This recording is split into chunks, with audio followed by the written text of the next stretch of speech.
is swung on and hit in the air to right field deep. And you can't forget about this one. Blaze Salter hits number 5, and the Newport Gulls retake the lead.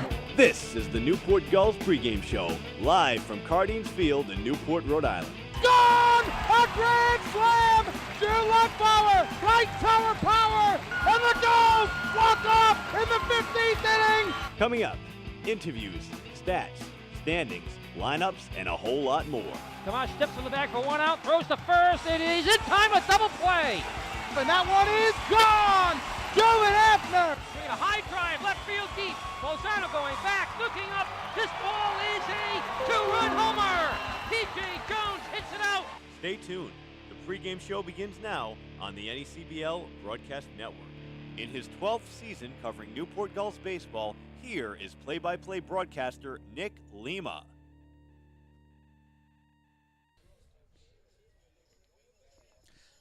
After a rain-shortened victory against the Danbury Westerners here at Cardines Field on Friday night, the Newport Gulls went on the road on Saturday and for the third time already this summer went to Old Mountain Field across the Pell Bridge to Wakefield, Rhode Island to play their in-state rival, the Ocean State Waves. And for the second time at Old Mountain, the Gulls were shut out. This time, 2-0 by Waves offense despite 7 hits for Newport and the Gulls out-hitting the Waves. Ocean State came out with a victory, their 4th of the season, clinching the Pell Bridge series against the Gulls with 2 games remaining. One of those 2 games will be played here tonight. Newport, coming off an off day yesterday, spends the 4th of July, as usual, right here at home at Cardines Field. Tonight, it's the Newport Gulls and the Ocean State Waves, Game 5 of the Pell Bridge series. Jake Cousins on the mound tonight for the Newport Gulls. The pregame show starts now. Stay tuned. Plenty more still to come here on the NECBL Broadcast Network.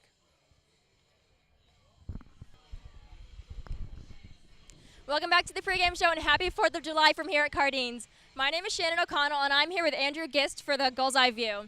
How's your day been so far? It's been good. Okay, good. So on Friday you pitched during some pretty difficult weather. We had some rain and some fog. What's the most important thing to remember when you have to play in weather like that? Well, when you know the weather's coming, the best thing to do usually is just not think about it and just try to keep it in normal routine. But I don't think the weather really affected me. I went the first 5 innings, and then I think we got the rain in the 7th, so it didn't really affect me too much, but I think it had a little bit of toll on the relievers. Okay. So we're about halfway through the season. What's been your favorite thing so far, and what are you still looking forward to as the season goes on? I mean, I love Newport. I love the area, and spent a good amount of time at the beach, enjoying the beach. But I love our teammates. Got a good group of guys, good team. So you guys were away on Saturday and then had the day off yesterday, but we're back in Newport tonight. What's your favorite thing about playing at Cardines? We got some pretty good fans here. Especially we got the Irish group that'll come through every now and then. They're always fun. But yeah, I like it. Okay. So today's the 4th of July. You obviously had a game today, but what did you do over the weekend or even this morning to celebrate the holiday? I actually went with a group of guys on the team. We went over and we caught a Mets game. And stayed over in New York for the night, so we had a pretty good time. Yeah. That's awesome. And then also tonight is Star Wars night. Do you have a favorite Star Wars movie? I'd have to say it's probably the first episode. I was a big Darth Maul fan, and yeah, definitely the first episode. Okay, thanks. The pregame show continues next, right here on the NECBL Broadcast Network. Stay tuned. Welcome back to the pregame show. I'm still Shannon O'Connell, but this time I'm joined with new player Trey Harris. How are you doing? Good, just having fun today. All right, cool. So you just got into Newport. What are you looking forward to with being a part of this Gulls organization? Like having fun with the guys, a new group of guys. They're already jokesters, so I'm enjoying myself. I'm just trying to have fun playing ball. All right, yeah, they're definitely a fun group. So what have you heard about Newport that makes you excited about being here all summer? Apparently the town is like amazing, and yesterday I got to go out on the boat and see the sunset, so it was beautiful. So it's just a nice place. I hear everybody loves baseball here, so I'm looking forward to it. Okay. So what do you hope to learn, and what do you hope to get out of this experience being on the Gulls? Honestly, just making new friends and learning to play baseball more. You know, you learn about playing baseball, so I'm looking forward to every day playing more and more. Okay. So tonight is actually Star Wars night here at Cardines. Do you have a favorite movie or any particular Star Wars memories from growing up? I used to call my little sister Chewbacca because she always was talking really loud and annoying, but that's about it. That's hilarious. And then lastly, it's the 4th of July. What did you do this weekend to celebrate? I haven't done anything yet, but I plan on hanging out with the host family, my new teammates, and see where the night takes me. Okay, great. Thanks a lot. The pregame show continues next right here on the NECBL Broadcast Network. Welcome back here at Cardines Field as our pregame show continues. Now time for the manager show. We're joined today by Newport Gulls acting manager Eric DeGree. Coach, how are you today? Good afternoon, Nick. The Newport Gulls coming off an off day yesterday and after a tough loss on Saturday in Ocean State. We'll talk about that in just a moment. But first, a rain-shortened victory here on Friday night against the Danbury Westerners. A game that, as those thunder showers were rolling in, started to look a little bit scary. Newport was down 3-0 and then had a very big inning. We were down 3-0, and all of a sudden some boys got hot. We had a 2-out walk. We then had a 2-out base hit, and then we had another 2-out base hit to right field. And then Troy Dixon was able to get 2 runs in on a double. And then Charlie Carpenter came through big with a base hit to right field to score 3 more runs. It was a great team victory. Andrew Gissett, I'm getting the win in that contest. Yes, he was. Now the Newport Gulls did again what it's sort of been a bit of a pattern so far that the Gulls have been trying to break out of, and that's come out with a big win like that, come from behind or exciting fashion, and then maybe be a little slow with the bats the next day. Unfortunately, we were pretty well on our back feet with that pitcher from Ocean State. Hopefully today we're going to be ahead and trying to work basically the right field fence here if we can to go away. He's a left-handed pitcher, so if he's going to feed us away, we're going to have to go away with the pitch and use the right field. Ocean State Waves have put together a very good ball club this year, Coach. They're the best pitching staff in the NECBL, leading in almost every category. Yeah, they are, but we can still come in here. We can control what we can control, which is how we approach the at-bat. We have to have a mindset that we're going to come up and do a job. We have to get somebody on, and then if we bunt them over, we move them over, but we have to make sure that we're always thinking about baseball and what our job is.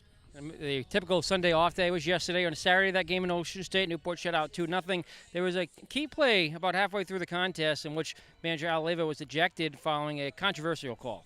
Unfortunately, the call was made against us, and Coach felt that he needed to protect our boys and let them know exactly what he felt because he wanted to make sure our team was going to be protected.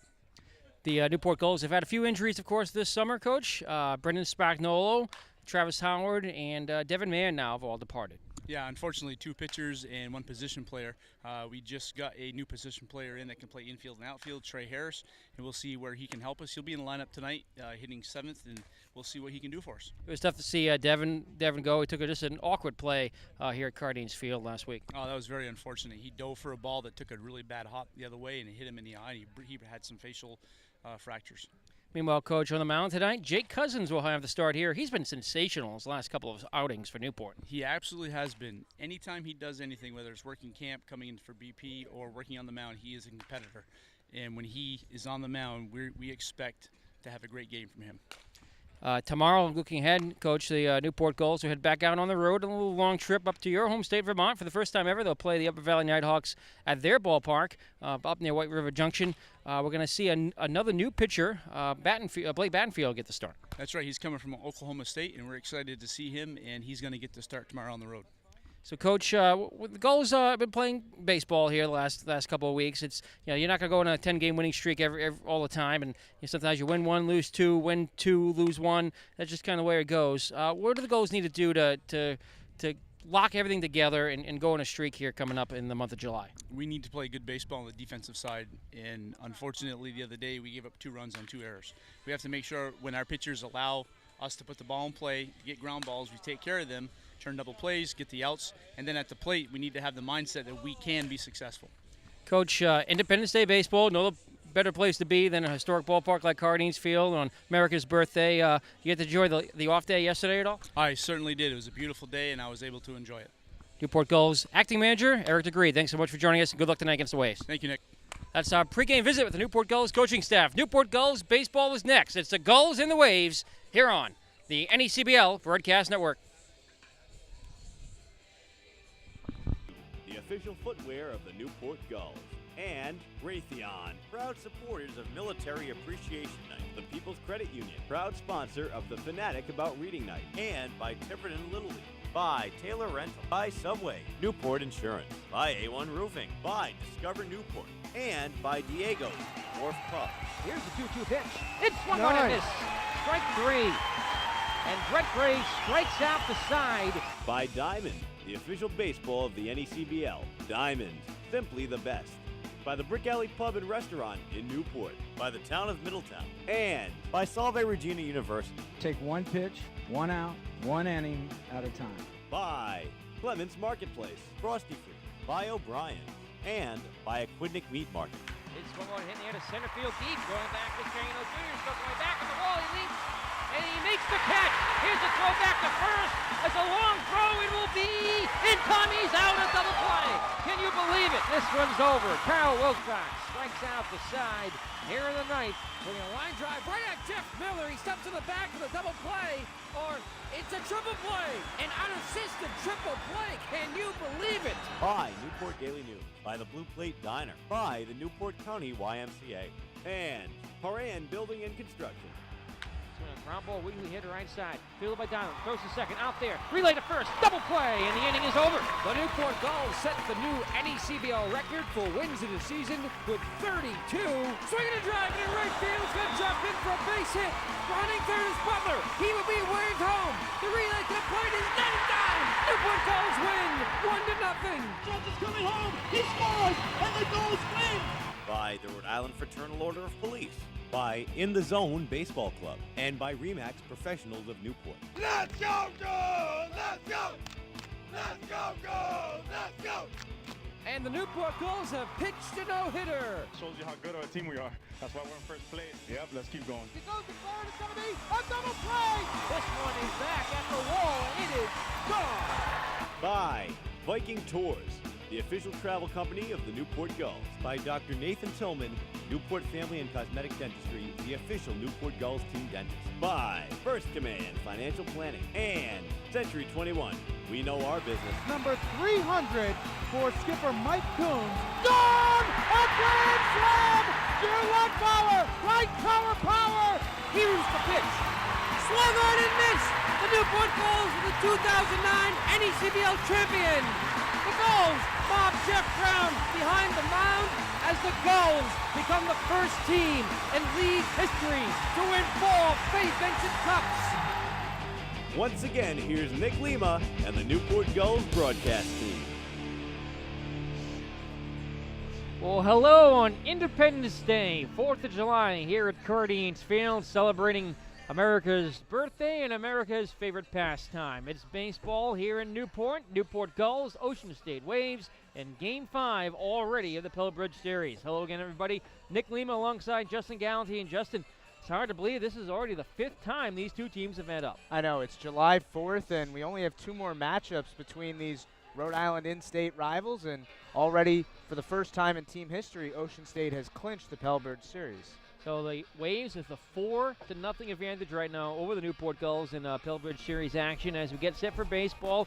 Coming into tonight's game, Newport an off day yesterday. What's been going on for the Waves? Well, the Waves also had the day off yesterday, so both teams come in well rested off their meeting 2 nights ago in which Ocean State came out on top 2-0 and really a well-pitched ball game on both sides. Now, ever since the Newport Gulls lost at Old Mountain Field on opening day, Newport now winless in all 3 trips there, including being shut out the last 2 times in a row. Yeah, it's been a bit odd because Newport hasn't played poorly, but you and I spoke about this before the game. It seems like they've lost focus almost in 1 inning. Opening night, there were a couple blown double plays in 1 inning. Then the second meeting, 3 consecutive wild pitches that led to all 3 runs in the ball game, and then just a couple nights ago, a few errors that led to the 2 Waves runs in the 4th inning, and that was the only scoring in the ball game. Now, we talked to acting manager Eric DeGree in the pregame show. Al Leyva was ejected on Saturday. League rules, an ejection means an automatic 1-game suspension. He'll be sitting in that game out tonight. So DeGree and alongside Coach Darryl Morehart will be taking care of things tonight. Of course, DeGree, a former manager himself and also assistant coach in this league for the Northam Steeplecats. And Mohart himself with over 8 years of experience managing. So no worries there with Al Leyva getting a night off here on 4th of July. Yeah, but, maybe. It was a tricky play. Maybe he gets to go to the beach or something, but it was an odd play. A lot of times when there's no replay, you get the neighborhood call. Cole Fabio did not get that call for Newport. From my vantage point, it didn't seem egregious enough to make a safe call at second base. However, the field ump felt that way, and Al Leyva did not agree with it. but I think he was also trying to fire the guys up. Newport seemed down and quiet during the game, and they did get fired up after that. The bats just didn't wake up. We'll see if the Gulls will get fired up here tonight as they return home. Newport just 5-5 here at home.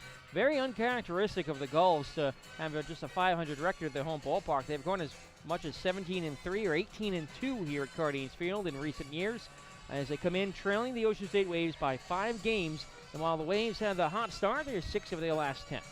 Yeah, they've struggled a bit of late, and the reason is hitting troubles. They're hitting about .230 over their last 6 games, only scoring a little more than 2 runs a game, and it's been a struggle. They almost got no hit by Danbury the other night. They're starting to put things together, and I think the turnaround was the confidence they got a couple nights ago on that rain day that we both had to sit through, where Willie Rios, the defending top pro prospect name in the NECBL, came in on the mound, and he issued 9 free passes. And look, those aren't hits, but it made the Waves confident again. They put up a bunch of runs against him, and they had good at-bats against Jackson Goddard the other night, and they'll look to continue that. And the guy at the top of the order, Grant Williams, leading the league in hitting, he's something to watch.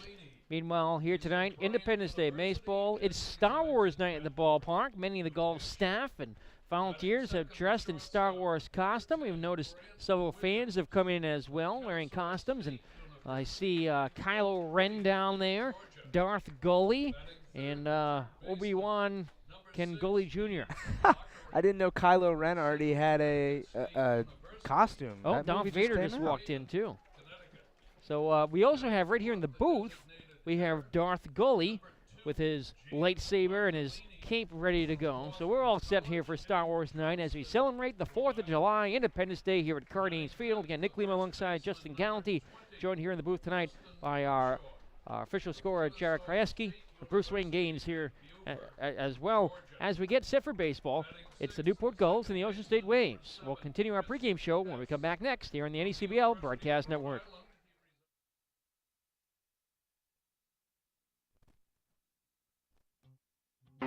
The Newport Gulls pregame show continues next on the NECBL Broadcast Network. Fans, stay connected by following the NECBL on all of our social media channels. Like us on Facebook at facebook.com/NECBL. Follow us on Twitter and Instagram at the NECBL, and follow the NECBL on YouTube.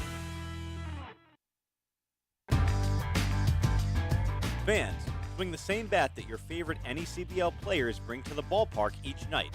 Dream Bat Company has been producing quality baseball products since 2005 and is proud to be the official bat of the NECBL. Head to dreambats.com and enter coupon code NECBL for 20% off your entire online purchase. And don't forget to follow Dream Bat on Twitter for updates and flash sales at Dream Bat Company. Dream Bat, the official bat of the NECBL.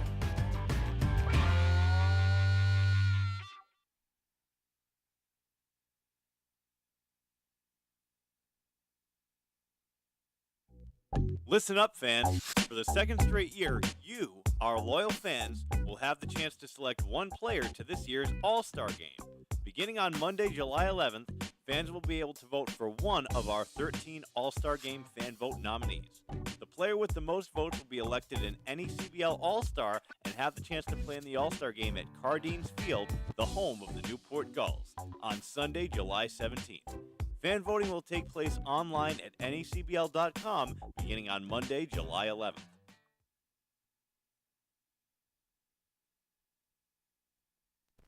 You're tuned in to the Newport Gulls pregame show, now on the NECBL Broadcast Network.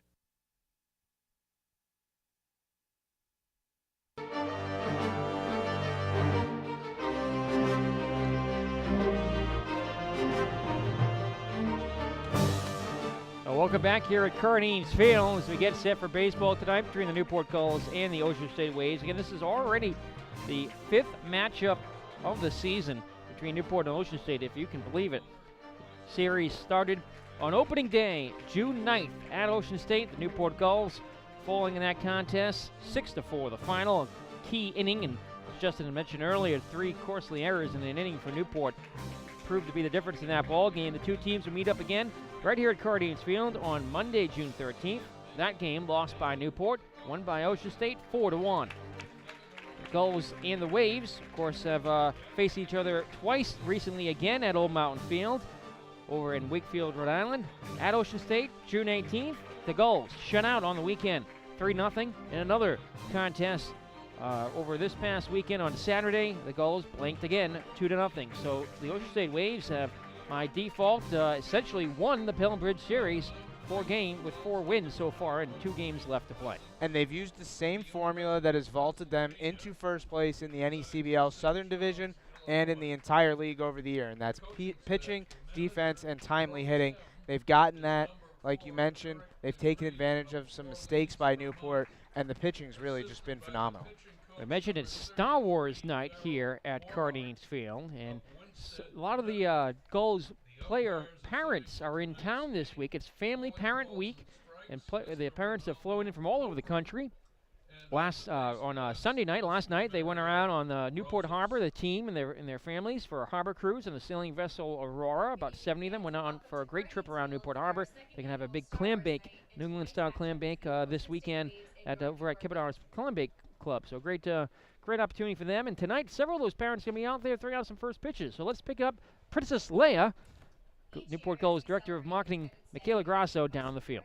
Part of our season, we also kick off our Newport Gulls Parent Week. On behalf of the entire Gulls family, we welcome the many parents, friends, and family members of our players who are in town this week. The week provides opportunities for all to enjoy everything the city of Newport has to offer, from our amazing beaches, shops, restaurants, to the mansions and countless historic sites, to our game nights here at Cardines Field. The week began with a cruise of Newport Harbor on the sailing vessel Aurora, and will conclude Sunday with a team cookout at Kempenar's Clam Bake Club. Again, welcome to all those who have flown or drove in from around the nation to be with us during this amazing week in the city by the sea. Our annual Parent Week is one of our most important celebrations during our season, and it's great to have you all here tonight. As part of our celebration on this special night, we are honored to introduce several of those family members to throw out ceremonial first pitches here at historic Cardines Field. First up, we have Brent Schneider, father of Gabe Schneider, and his hometown is Killbuck, Ohio.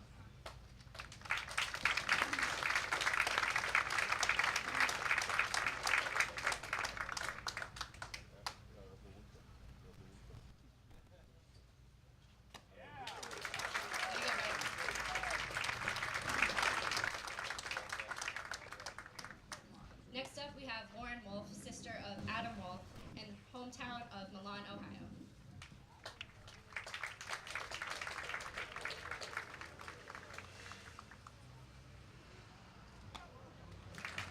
Great job, Lauren. Next up, we have Ken Cousins, father of Jake Cousins, hometown of St. Charles, Illinois.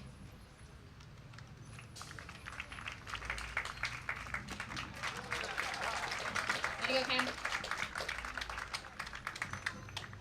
Next up, we have Sandy Barker, mother of Garrett Barker, hometown of Laguna Beach, California.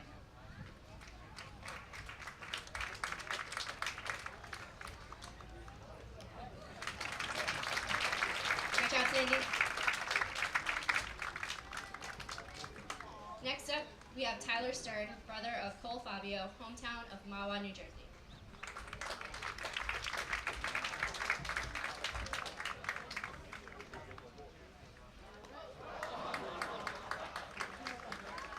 Great job, Tyler.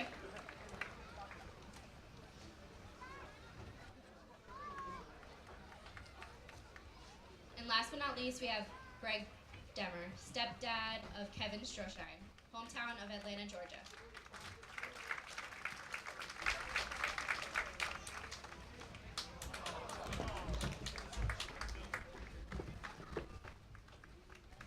And we actually have one more first pitch. Kurt Scott, the father of Stephen Scott.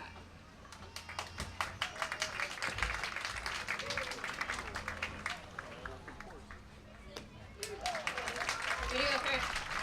Well, I can definitely tell they're all parents of some star athletes.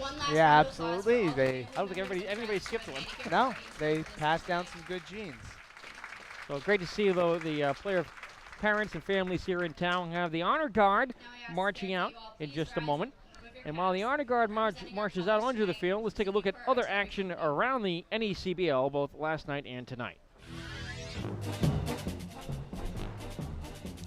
Last night around the NECBL, the Sanford Mainers fell to the Northam Steelcats 7-4. The Plymouth Pilgrims were all over the Danbury Westerners, 14-1, the final score in that contest at Forges Field. Elsewhere around the NECBL, the Valley Blue Sox 8-4 win over the Keene Swamp Bats. The Mystic Schooners defeated the New Bedford Bay Sox 8-2.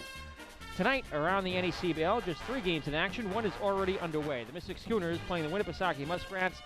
They're at the top of the second, currently at Fitch High School Field. 2-0 Mystic leading Winnipesaukee. Underway just a few minutes over at Joe Wolf Field in Northampton, Massachusetts. The Steeplecats will play the Upper Valley Nighthawks. A color guard in position. Let's send it back down to the field for the singing of our national anthem. It's Vinnie Joyce, part of the URI Alumni Association.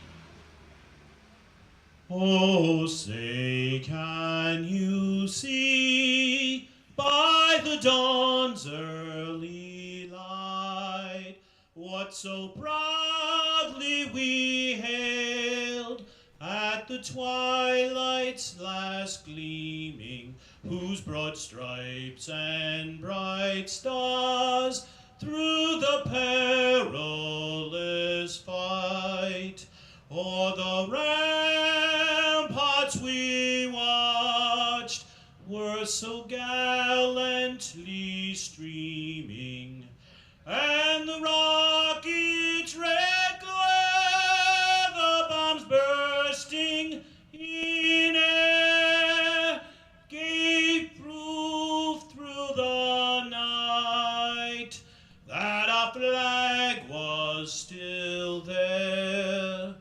Oh, say does that star-spangled banner yet wave o'er the land of the free and the home of the brave?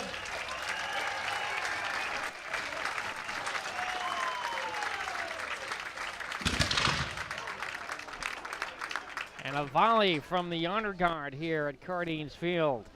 Fired, of course, into the outfield with the blanks. In their Revolutionary War attire, looking very sharp out there. Here on Independence Day, 4th of July, and the honor guard will stand back at attention and march off towards the first base line. And while they exit the field, we'll take a look at other action around the NECBL, including the current division standings in the league, which of course are led by the Ocean State Waves. They've been on fire. Well, they've won 6 of their last 10 games now. Been slowing down a little bit, but still have a firm command of the division lead. Looking at the NECBL South right now, 13-6 Ocean State. 3 games up on the second place Mystic Schooners at 11-10.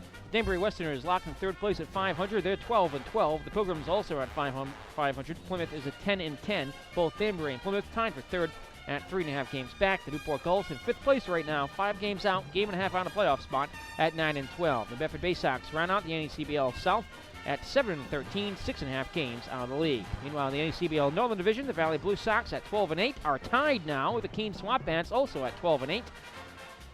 The Winnipesaukee Muskrats continue to surge. They're 11-9, up to third place in the NECBL North, tied with the Steeplecats at 11-9 themselves. Both teams just a game out, so 1 game separates first and fourth place in the NECBL North. In 5th place, the Sanford Mainers and Upper Valley Nighthawks are tied at each 9-11, and they're both 3 games out of first place. So very tight race in the North, with the Mountain Mountaineers continuing to struggle. They're just 6-13 and 5.5 games out. That's your look at other action around the NECBL. Starting lineups next on the NECBL Broadcast Network.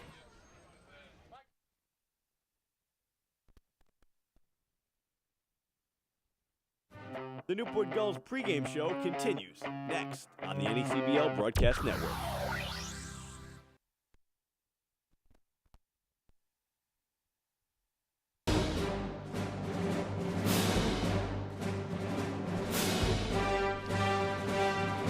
welcome back here at Cardinals Field. The starting lines for today's ball game here with the starting line for the visiting Ocean State Waves, the division leaders. Here's Justin Galantine. Well, thank you very much, Nick. Leading off in left field will be Nick Angelini, a .261 hitter on the year. The NECBL's leading hitter, Grant Williams, bats second and plays short. Dean Lockery and Gian Martellini will bat third and fourth in the power spots. Lockery will play third, and Martellini is the designated hitter. Austin Upshaw will bat fifth and play first. Chris Hess, the second baseman, bats sixth. Matt Cogan in right field is batting seventh. In the eighth spot in the order is Ryan Blanton, who mans center field. And behind the plate tonight, David Real. They're going to face off against Jake Cousins, who's been perhaps the Newport Gulls' best pitcher to date. An ERA of 1. He's fourth in the NCBL in that category. Cousins, who's been outstanding, a 1-0 record, 3 appearances, 2 starts, making his third start of the season here tonight. He's going to be backed up by a Newport Gulls starting 9 that looks like this. Leading off for the Gulls, the third baseman Cole Fabio, batting second. Designated hitter Ben Brazil hitting third. The catcher Charlie Carpenter. Batting cleanup, the first baseman Jake Brote. The right fielder Steven Scott will hit fifth. Batting sixth, the shortstop Connor Kaiser, and the left fielder Trey Harris makes his Newport Gulls debut tonight and bats seventh. Batting eighth, second baseman Mark Powell, and rounding out the order for the Newport Gulls, the center fielder Travis Young. They will face off against Ben Oshiko for the Waves. Yes, Ben Onishko, the left-hander out of Stetson, gets the start for Ocean State. This will be start number 4 of the year for him. One of them very solid, 2 of them a little bit shaky. On the season in total, 1-1 with a 4.90 ERA. His last start came last Tuesday night at Danbury, where he allowed 4 runs and 5 hits in 4 innings and took his first loss of the year. Umpires for tonight's game, calling balls and strikes behind the plate, will be the veteran Renato Conkrum. Mario Rosas calls plays around the field. Game time temperature 78 degrees under sunny skies. You see the true indicator across the street, the flag picking up the sea breeze over at the Gateway Visitor Center. Out here in the field is blowing out towards right field. A southerly wind at 10 to 15 miles per hour. All set for baseball. Jake Cousins has completed his warm-up tosses on the mound, and we're ready to get underway here in Game 5 of the Pillbridge Series at Cardinals Field on the 4th of July. First pitch of the ball game is upstairs for ball 1 to Nick Angelini, the left fielder, hitting .261, no homers, 5 RBI. This is 15th start for the Waves. The pitch, fastball cut on and miss. The count 1-1. Cousins out of St. Charles, Illinois, 6'4", 200 pounds. 18 innings of work, just 2 earned runs, 8 hits, 5 walks, and 14 strikeouts. Opponent's hitting 133 against him. The pitch. Fastball over the outside part of the plate for a strike. He's ahead of the count, 1-2. Well, hard to be much better than Cousins has this year for Newport. He's also picked up a save and really doing it all for them. They've struggled a bit on the mound, but he's not one of the guys who's had any trouble. Next pitch misses just a bit low. The breaking ball, 2-2. Cousins on the University of Pennsylvania. Pretty good year for the Quakers. As a junior, 44-plus innings, 45 strikeouts. Next pitch is foul, tipped to the max stop. 8 games, 7 starts this spring. Checks in at 6'4", 200 pounds. Already has a save with the Gulls as well. Of course, it is Star Wars night, and you're going to hear Star Wars-themed songs blaring throughout the night here at Cardines. Angelini taps the plate, count even at 2-2. Cousins from the windup, he kicks and delivers. Off-speed pitches in the air towards the left field. Coming in, the new left fielder, Harris. He's under it and will make the catch. The ball found the newest goal. Trey Harris out there in left. And that gives us a moment to set the defensive alignment for you for the Newport Gulls. It is Jake Brote over at first base, Mark Power at second, Connor Kaiser the shortstop, Cole Fabrio at third, outfield from left to right, Trey Harris, Young and Scott, Charlie Carpenter behind the dish, catching Jake Cousins. Tap on the plate for Grant Williams, one of the NECBL's best hitters. Bats from the left side, takes the first pitch on the outside corner for a called strike. Williams at .379 leads the league in batting average, also leads in doubles with 7. He has a home run, 4 RBI, and awaits the pitch. Fastball up and away, 1-1. And as outstanding as Grant Williams has been at the plate this year, his defense has been just as, if not more, impressive. He's an outstanding shortstop and really is an anchor for the Waves. So 1-1 delivery, cut on and miss. Chase the breaking ball inside. Yeah, it's the first off-speed pitch we've seen from Cousins, and it was really a good one. You don't often see Williams leave the strike zone, but there he did. Williams, team best, league best, 475 OBP. Lines this into left field. That's going to fall for a base hit. Cut off by Trey Harris out there. And it's a one-out single, and Williams continues his hot hitting. With an OPS above 1,000, that's his 26th hit. Puts him at second best in the NECBL. And I think that showed right there why he's such a good hitter. Got behind in the count, had 2 strikes on him, and coming off a pretty bad swing on a pitch out of the strike zone, he's able to just stay with an outside fastball, serve it into left field, and he's on first base. Dean Lockery, the third baseman, will bat from the left side. He's hitting .276, a home run, 2 RBI. 10 runs scored, the second most on the team. The pitch, outside ball 1, and a wide lead at first for Williams. He was 4 for 8 in stolen bases. Top of the order, very adept at swiping backs. 18 stolen bases between Angelini, Williams, and Lockery. Fire over to first from Cousins, diving in safely is Grant. The Gulls facing the Waves here today. Ocean State has won 2 straight, playing 1 against Newport on Saturday. Like the Gulls, they had an off day yesterday. They have the best road record in the league at 6-1. The pitch, outside corner, a called strike, 1-1. And Dean Lockery at the plate now. Last time these two teams met here at Cardines, he was batting 8th.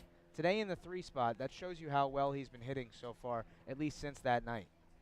Lockery, 344 OBP. Waits the pitch. It's a ground ball hit weakly towards the right side. Powell scoops it up, throw to first, just in time to get Lockery on the 4-3 grounder. Making his way over to second is Williams. And with 2 away, the Waves have a runner in scoring position for Gian Martellini. And right there, you got a good look at the socks of Gulls first baseman Jake Brodt, wearing the American flags on his ankles tonight, and rolls up the pants a little bit. Very patriotic. Martellini, the designated hitter, 2 RBI, a double, 286 batting average. The pitch, taken right now in the heart of the plate for a called strike. The Waves are towards the bottom of the league in several offensive categories, but the lineup contributes up and down. There are leaders throughout the starting 9. Runs scored and hits, you can find them in anywhere. It's not just 1 or 2 players that are carrying the team. The pitch, breaking ball is inside, 1-1. That's really the key to success offensively for a team like Ocean State. When the pitching staff is so well, you only need to get a couple of runs across, and those runs have been coming from just about everybody. Yeah, that's a great point. They don't rely on one hitter. The guy who gets on base all the time is Grant Williams. That's obvious. The batting averages aren't anything to write home about, but 1 through 9, everybody has a couple RBIs. They've had some injuries, a couple guys go home, so other Waves are going to have to take more weight on their shoulders. So these next couple games will be very telling. Only 2 people on the bench, position player-wise, for Ocean State. At a critical point in the season. 1-1 pitch is cut on a miss, a strike 2. Carpenter, quick word here with Cousins. Now he'll get back behind the dish as Martellini will pinwheel the bat and await the 1-2 from Jake. He peers in for the sign. Comes to the stretch at the belt. A check on second. The runner goes. The pitch, breaking ball, swung on and missed, strike 3. Martellini down by way of the K. Williams was off and running, but doesn't matter. It's the inning's final outside, retired after half an inning from Cardines Field. Ocean State Waves nothing. The Newport Gulls coming to bat here on the 4th of July on the NECBL Broadcast Network.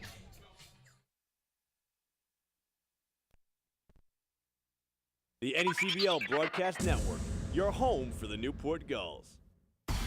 Need your Gulls fix? Check out NewportGulls.com. That's NewportGulls.com. Hey, Gulls fans, DVDs of all home games are available. To order copies, email broadcast@NewportGulls.com. All DVDs include a full pregame show, postgame show, 5 high-quality cameras, and exclusive player interviews. Everything you know and love about Newport Gulls baseball. For more information, email broadcast@NewportGulls.com. Don't miss your chance to own a piece of the 2016 Newport Gulls season.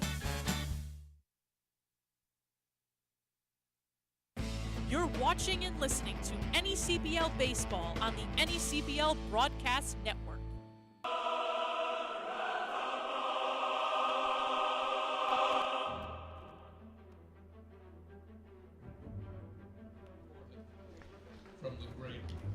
Welcome back here at Cardines Field on Star Wars night. The Gulls celebrate Independence Day, and the Waves are in town. We head to the home half of the first. And while we have a moment, Ben Onishkos, during his last couple of warm-up tosses, want to pause for a moment to give you a very important legal reminder. Fans, this is a reminder that this copywritten telecast is the exclusive property of the Newport Gulls Baseball Club and the New England Collegiate Baseball League, presented by the authority of the NECBL Broadcast Network for the entertainment of our listening and viewing audience. It may not be reproduced, recorded, or retransmitted in any form, and the accounts and descriptions of this game cannot be disseminated without the express written consent of the Newport Gulls and the Commissioner's Office of the New England Collegiate Baseball League. Star Wars night here in Newport. McLean alongside Justin Gallanty.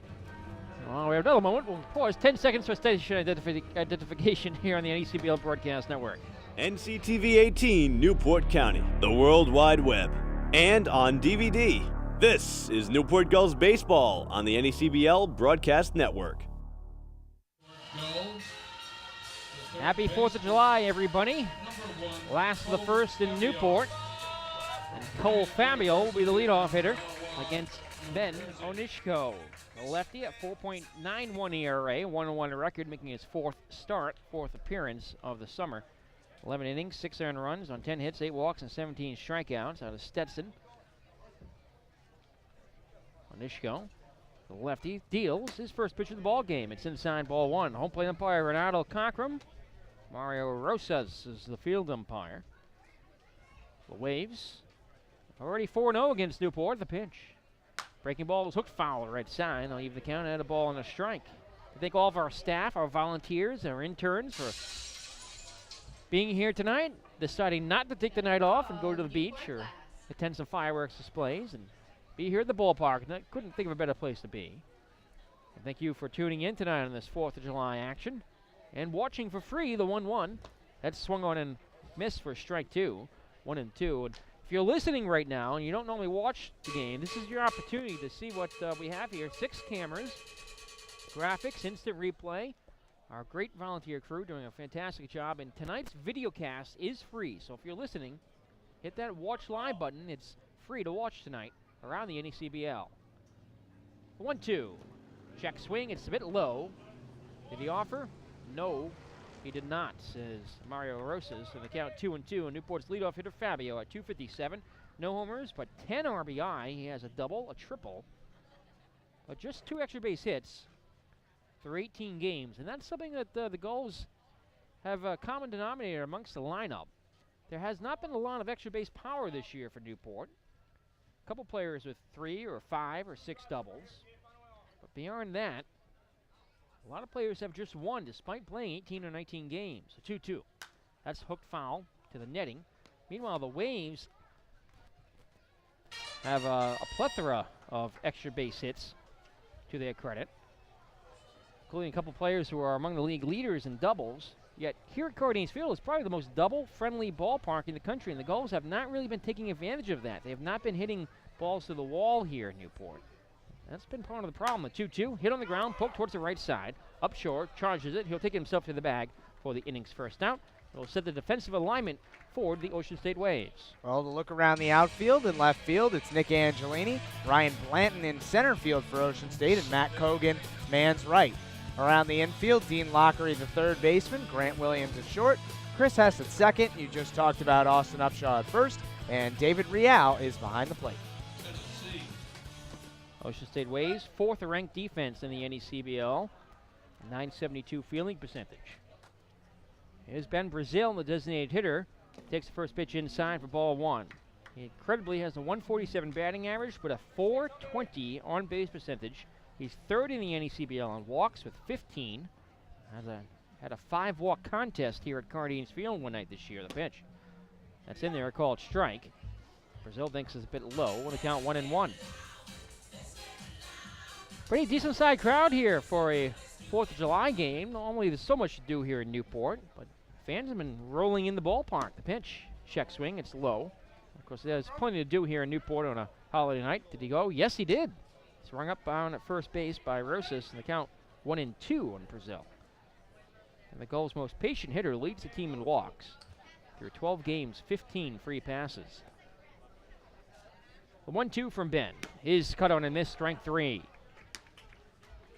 Nice breaking ball there from Onishko, darting to the outside corner. Able to strike out Brazil, and he's thrown a lot of breaking balls early in the game. He's not trying to settle into this ball game by using a lot of fastballs early and then mix in his other stuff the second time through the order. He's going after it early, and I think that's smart because his struggles have been early in outings. A couple times he's had trouble getting out of the first inning. Charlie Carpenter to be the batter here. He's one of the hottest Gulls now. His average up to 343 the pitch. Breaking ball in the inside corner, called strike. Carpenter went down with an early season injury, but it's been red hot as of late. I was just going to mention, and I said it the other night, it's good to see Carpenter back in the lineup. The last time I was here, we saw Carpenter pull up with a hamstring injury, running out a ball to first base, so great to see him back. Carpenter 1 for 4 against Ocean State on Saturday. One of the Gulls' 7 hits in the contest, but again, no runs across. The pitch is skipped in there for ball 1. So the Gulls' hits have been coming. They just haven't been stringing them together. They haven't been clutch for the most part. That's something, an adjustment they're going to have to make. Help start backing up these pitchers. They've been throwing some great outings as of late. The 1-1. Hooked foul right side. Off towards West Marlborough Street. It's packed here in downtown Newport. Not just here at the ballpark, but all around. Not really a parking spot to be found here. Newport Glass. A couple of fireworks displays are scheduled for tonight. They might be going off by the time this game is wrapping up in the 8th or 9th, though not in close proximity to the field. They certainly will be audible. 1-2. Strike 3 called on the inside corner. Carpenter run up looking. He retreats to the dugout. Back-to-back strikeouts for Onishko. A 1-2-3 frame, and after 1 inning complete from Cardines Field, Waves nothing and the Gulls nothing here in Pillbridge Series action on the 4th of July on Star Wars night on the NECBL Broadcast Network. A lot going on.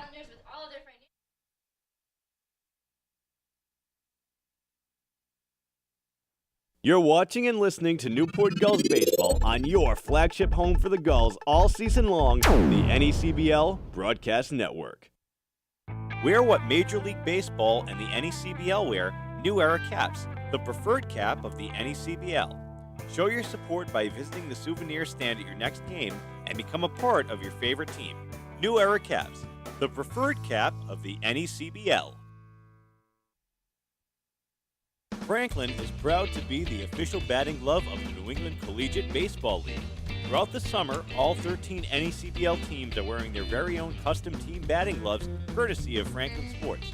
To order your favorite team's design or to create your own, visit franklinsports.com/custom. That's franklinsports.com/custom and enter the code NECBL20 to save 20% off your purchase. From the NECBL to the major leagues, only the best hitters in baseball wear Franklin batting gloves.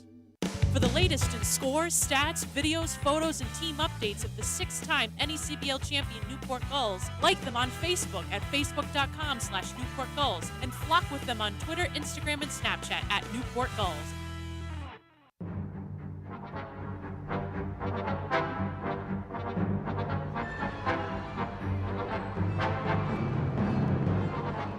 Welcome back here in Newport on Star Wars night.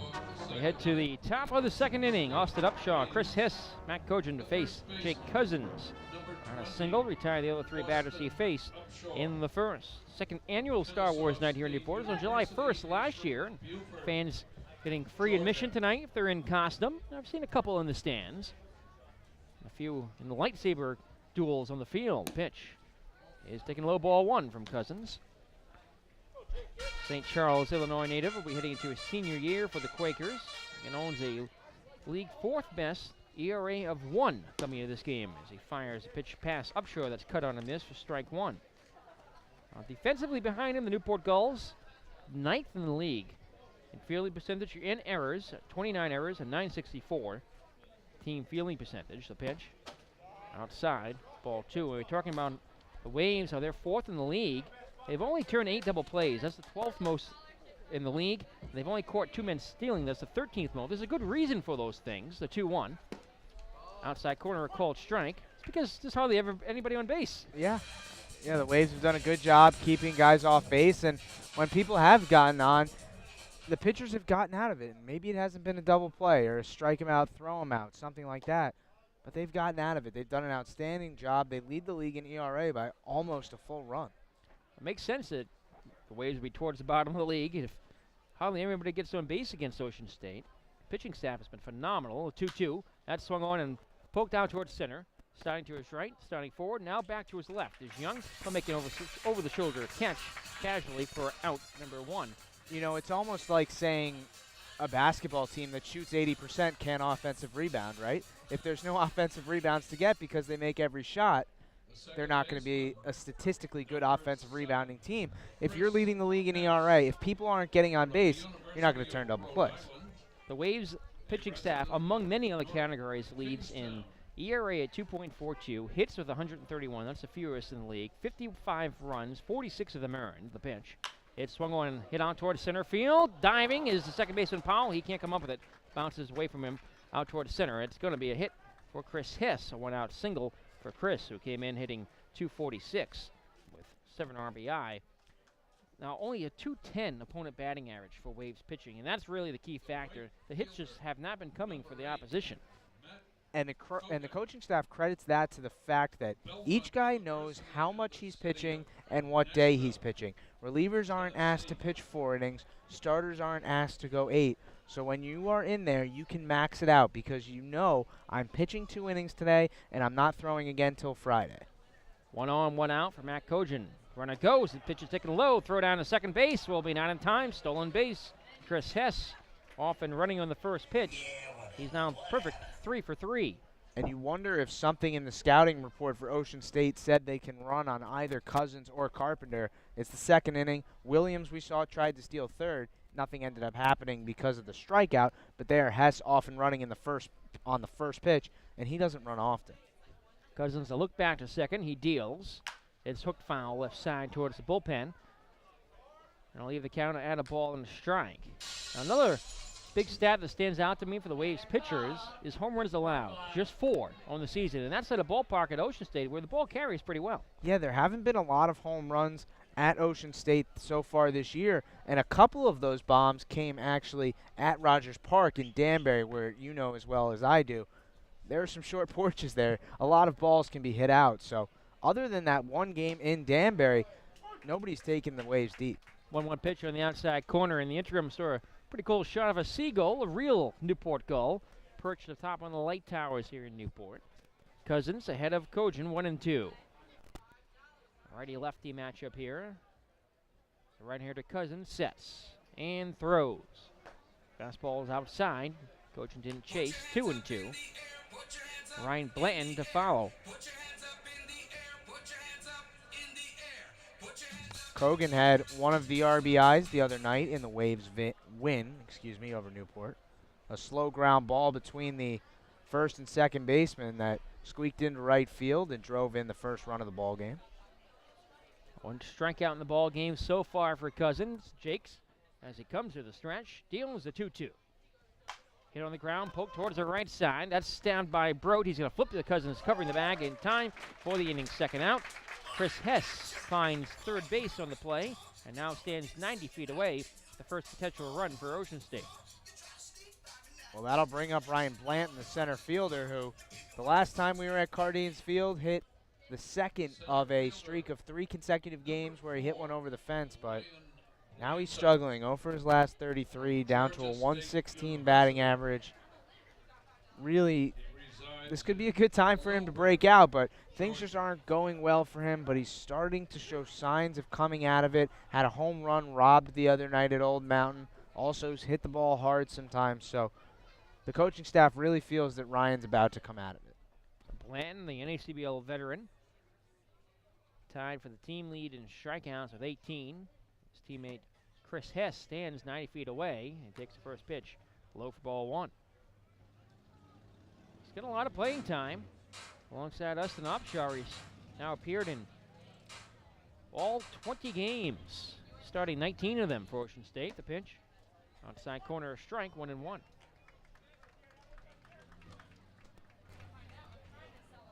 Should he reach, David Real waits on deck. See Kylo Wren making his way through the press box here in Newport. He's got that hilted lightsaber, the 1-1. That swung on and hit in the air down the left field line, but foul, 1-2. I've seen Boba Fett. I've seen a couple of stormtroopers. Obi-Wan, Darth Vader, and Darth Gully. We have our own little Darth Gully in the press box here tonight. Cousins sets the 1-2. Breaking ball swung on and missed. He had Blanton fooled, strike 3. And he gets down to the jam.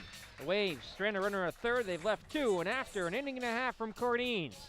Newport nothing, Ocean State nothing on the NECBL Broadcast Network. Stay tuned after the game. Newport Gulls post-game report. Join Nick Lima, Tolan Vaquero, and the Newport Gulls broadcast team as they recap all of the game's highlights. And stick around for the exclusive Player of the Game interview. The Newport Gulls post-game report, starting right after the final pitch of every home game on the NECBL Broadcast Network.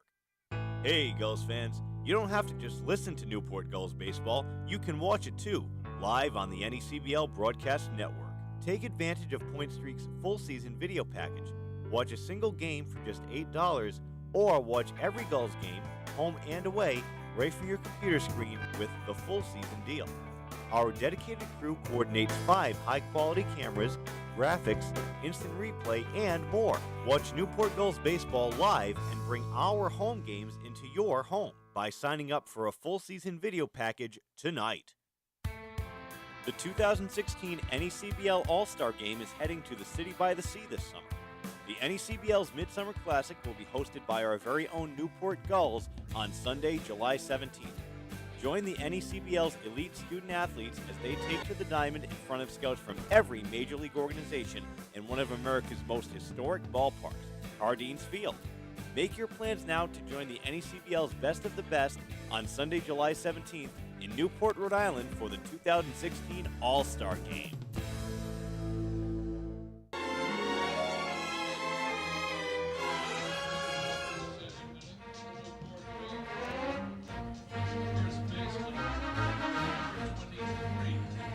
Star Wars night continues here at Cardines Field as we head to the home half of the second inning. Newport Gulls, Ocean State Waves. Jake Brote will be the batter. Brote, Steven Scott, and Connor Kaiser to face Ben Onishko here. No score yet in this one as the Gulls down in order in the first. Onishko, the lefty, fires inside. Ball 1 to Brote, who has 3 home runs in the season. All have come here at Cardines Field. He leads the team in homers. 6 RBI, 255 batting average. The 1-0. Inside, missed with a fastball. The count evens are now 2-0 on Brote, who has 11 runs scored. He leads the team, is batting .438 as the leadoff hitter in innings. That leads the team as well. 1-0. Swung on and missed. There's a 2-0, and the count 2-1 now on Brote. And a pretty impressive first inning from Onishko, a weak ground ball to first base from Fabio, and then back-to-back strikeouts. Best start to a game he's had by far so far this year. Trying to rebound from his last start. The loss at Danbury on June 27th. The pitch off speed is hit towards the top of the screen. The count 2-2. 5-3 loss for the Waves. Worked 4 innings, 4 runs, 5 hits, a walk, but 6 strikeouts. Yeah, and Danbury's been the one team that has pretty much been the kryptonite for Ocean State this year. A couple of losses, now 3 of them, in fact, against the Westerners, a 1-3 record. So Onishko took one of those. 2-2 breaking ball misses inside. A full count on Jake Brote. Has 5 walks on the season in 15 games.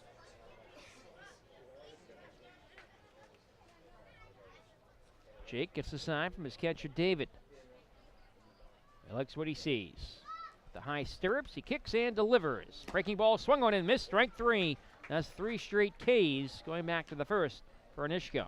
That was a nice pitch right there. Had Brode out in front. Might have gotten a piece of it, but Real was able to hold and collect the first out of the inning. A Jupiter, Florida native will face off against Stephen Scott now, who leads the team in RBI with 13. He has 2 home runs, 242 batting average. His average has fallen just a bit as of late. 5 doubles, a triple. Leads the team with 11 runs scored, second in hits with 16, second in walks with 14. He's appeared in almost every game for Newport. He takes a pitch a bit low. Ball 1. 20 games, 19 starts. And Onishko, originally from Canada, in 2014 actually named the number 12 high school prospect, in all of Canada, and was drafted that year in the 16th round by the Milwaukee Brewers, but opted to head to something of a pitching powerhouse in Stetson University. Corey Kluber, Jacob deGrom, just a few recent guys to come from the Hatters program. 1-1 pitch, breaking ball on the outside corner. The curveball's been right on here for Onishko, ball 2. His last start prior to Danbury was against the Newport Gulls. Got the win, 3-0. Worked 5 innings, no runs, 3 hits, 2 walks, and 8 strikeouts, a season high. The pitch, that's cut on and found tip to the backstop. And Ben has been a strikeout pitcher so far this year, 17 Ks in 11 innings. They say 1 per inning makes you a strikeout pitcher, so he's almost at 2. Strikeout, something the Waves pitching staff collectively excels at. Pitch, misses a bit low. The count, I believe, is 2-2. Let's see, we've got 3-2. Scoreboard says 2-2. What does Ronald Conkrum say? It is 2-2. The pitch. Curve comes inside and hits him. Hits him right on the back. A late breaking ball. Scott will take first base, and it's the first base runner for Newport. It's only the first batter he's hit thus far this season through 12-plus innings. And that was just a case of a curveball getting away from Onishko. He got on the side of it more than on top. It spun out of his hand rather than having that sharp break. As you mentioned, just a breaking ball that didn't break and ended up right in the backside of Stephen Scott. Connor Kaiser has been struggling at the plate. He's hitting just 100, looking for his first extra base hit or RBI. He does have 6 walks in 15 games, and he awaits the pitch from Onishko. Breaking ball hit on the ground towards the left side. Stabbed by Lockery. Fires over to second. Out there, really back to first. Double play. 5-4-3. They go around the diamond, and that's going to do it for the Newport Gulls. The hit by pitch harmless, and Onishko has faced the minimum through 2. We head to the third at Cardines. 0-0 between Newport and Ocean State on the NECBL Broadcast Network.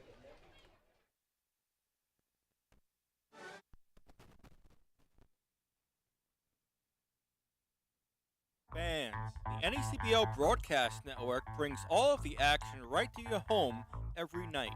Available on your desktop, laptop, or mobile device, individual games cost $8 or save 65% by purchasing a season pass for $125 and enjoy access to everyone's favorite team's games all summer long. And remember, audio broadcasts for every team are available for free all summer long. Head to watch.necbl.com for more information and for a full streaming schedule.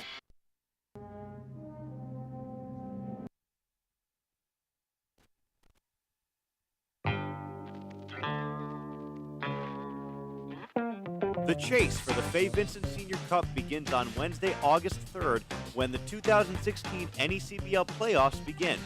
Once again, the top 4 teams from each division will qualify, with winners advancing to the NECBL Championship Series to fight for the league title. All series will be played in best-of-3 format throughout the postseason. For more information, head to necbl.com.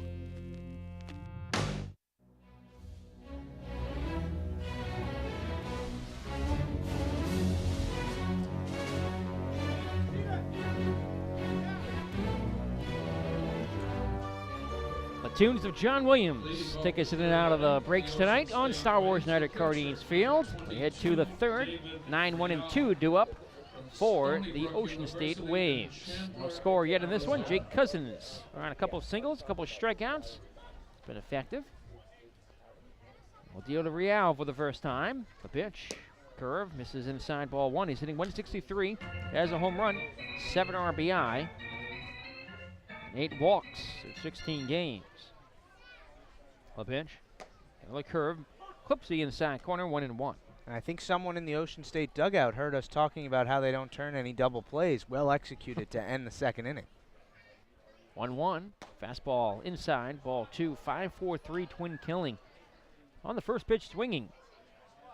It's very well played, especially by Lockery over at third. 2-1, he kicks, delivers, foul tipped into the mitt, and I'll leave the count at 2-2. And Cousins looks very comfortable out on the mound so far tonight.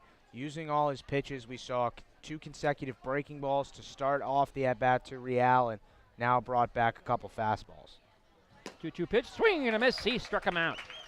Strikeout to end the second, strikeout to begin the third. That's the third K for Jake Cousins, who's making his 3rd start of the season, his 4th appearance. His last start, June 28th at Keene, no decision, but he was outstanding. 7 innings, and the Gulls' eventual 2-1 loss in extra innings. 1 earned run on 4 hits, 3 walks, and 4 strikeouts. Relies on the defense behind him, gets a lot of ground ball outs, but also pounds the strike zone pretty well. Keeps the ball low. The pitch to Angelini. He's leading things, the leadoff hitter. With 1 out here in the third. Takes the first pitch strike. He flied to left as last time.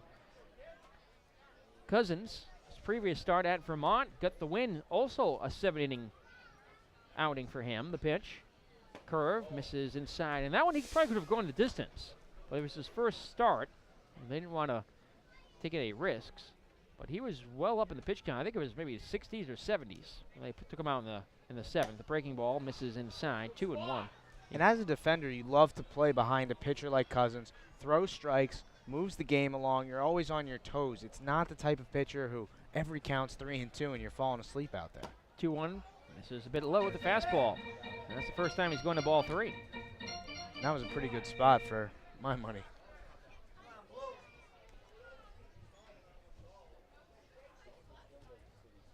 Cousins winds, kicks, deals, 3-1 pitch. Fastball hit on the ground, third base side, but foul. Just to the left of the bag. The count is full. Grant Williams waits on deck. 1 for 1.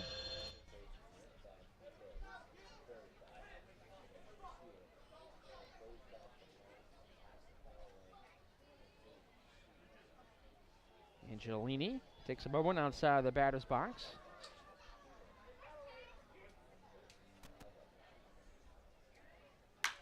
Pitch is hit on the ground towards the right side and through for a base hit. Angelini has the 3rd hit of the ball game for the Ocean State Waves, hitting each inning so far. And for a large part of the season, it was Williams leading off and Angelini batting 2nd. And the reason that the Waves flipped that is Williams, while hitting .379, has only driven in 4 runs. So they would love to have guys on base when Grant comes to the plate. And now with a hitter like Nick Angelini ahead of him, they hope that will be the case right here. Angelini on first with speed. Don't be surprised if he tries to get into scoring position for Williams. Williams already 1 for 1 in the ball game. His average climbing towards 400. He already leads the NECBL in hitting. 7 doubles, a home run, 4 RBI. They check over to first, diving in Angelini, who's a perfect 6 for 6 in stolen base attempts. Williams also very patient at the plate. He leads the team in walks with 13, leads the league in OBP at 475, 3rd in the league in hits with 25, now 26. He takes a pitch a bit low, ball 1, and 3rd in the league in runs scored with 15. The most dangerous hitter in this potent Ocean State lineup at the plate here. Another check over to first. Cousins lobs a fastball over there, but back is Angelini. And the threat of Angelini's speed over at first base is so important, not only for a potential steal, but he's taking Cousins' mind off Williams. Runner goes. The pitch is lowered away. The throw down, not in time. Stolen base. 2nd of the ball game for the Waves. First for Angelini. And he's a perfect 7 for 7 with a head first dive. That was a pretty outstanding jump. Really no chance for Carpenter on that play. Same thing with Hess in the 2nd when he stole 2nd. They're taking them on Cousins. Ball and a strike to count to the Waves shortstop Williams. Cousins sets, deals, it's low, ball 2. The Waves at 247 as a team, 7th best in the NECBL. Only 54 RBI, that's 12th in the league. But they get the runs home when they matter. And the pitching staff certainly gives them plenty of help, the 2-1. Fastball on the outside corner, strike. 20 doubles, 13th in the league. And 342 OBP is 5th in the NECBL.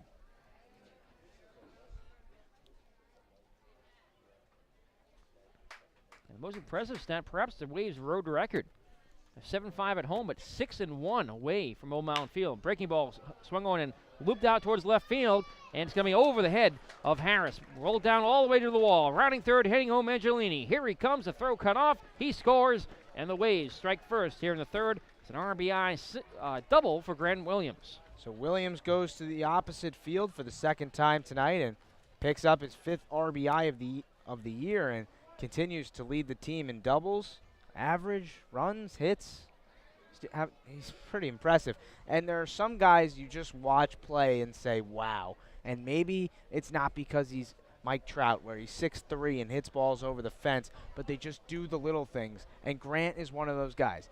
Defense, offense, doesn't swing too hard, knows what he can do on the field, and does it to the best of his abilities. And you see it there. The first hit he had was on an outside fastball, took it the other way. That pitch was down and in. He inside-outs it over the left fielder Harris's head and puts the Waves on top.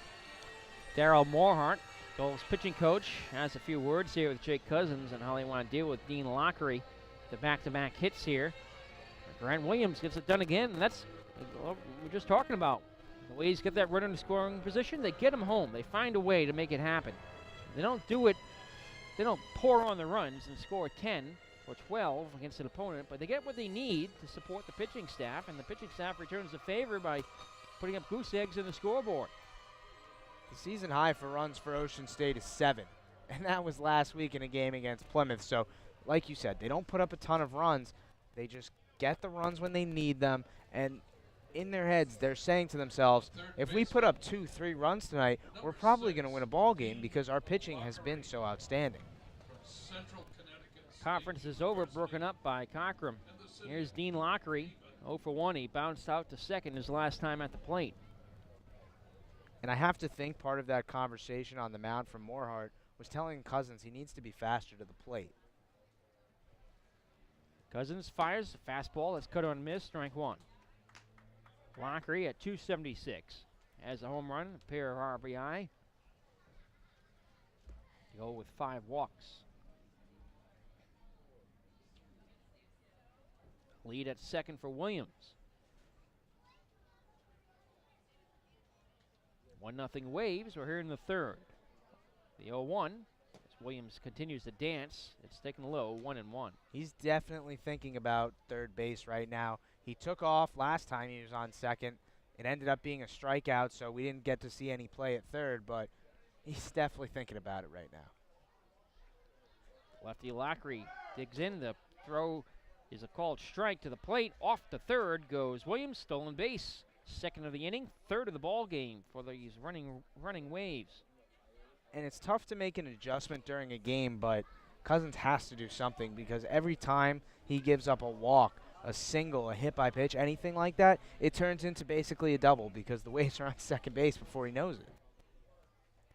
Pitch was strike 2, 1-2 the count, just one out here. The pitch skips in the dirt, gets away from the catcher, rolling towards the backstop, but Competer keeps it behind him, is able to pick it up, no advance or attempt to score from Williams down at third base. This is ball 2. And that was a great play by Carpenter. Sometimes it can be difficult when you block a ball and it ends up right behind you. The umpire's there, your mask gets in the way, but he found that baseball right away and was able to get on top of it before Williams could even think about coming home from third. The count 2-2. Cousins gets the sign he wants. Kicks and deals. Curve is hit on the ground, right side. They'll get a run home. Fielded by Powell. Double clutches, throws to first in time for the out. Second time, Dean Lockery grounds out 4-3, but this time he drives in a run, picks up his third RBI, and gives the Waves a 2-0 lead. And that's just great hitting by Lockery, knowing what he needs to do. A man on third, less than 2 outs, gets a breaking ball in the strike zone, and he just flips the bat out on it, rolls to second base, knowing the infield's back, and drives in the second run of the night. Jan Martellini, the designated hitter, strikeout victim his last time, steps up here with the bases empty now, and 2 runs home for Ocean State. Cousins deals. It's inside, ball 1. Rest with a fastball. He does have a bit of a delayed delivery. Really takes his time throwing to the plate. The pitch is cut on and miss for strike 1, 1-1. See, and that's where the stolen base comes back to kill you. That's an easy ground ball out if Williams is still on second. The stolen base allows a run to score. It's one of those delayed windups where he really takes the ball back and then takes almost a full second to throw it to the plate. The pitch called strike on the outside corner.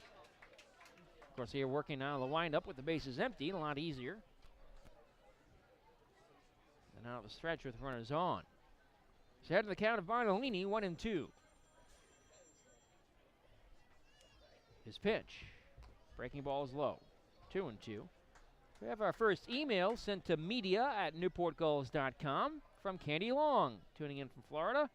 How are you, Candy? We miss you here at Newport.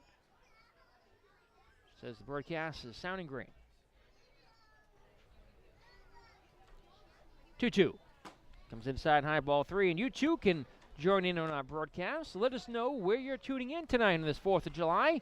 Happy Independence Day to all. Send us an email at media@newportgulls.com. Let us know where you're listening from. We'd be happy to announce it on the air.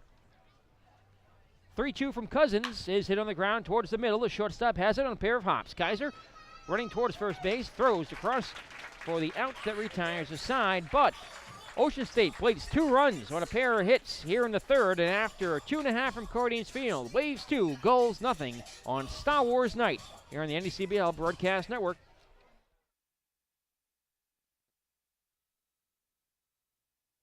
The New England Collegiate Baseball League is the most competitive brand of amateur wooden bat summer baseball in the country.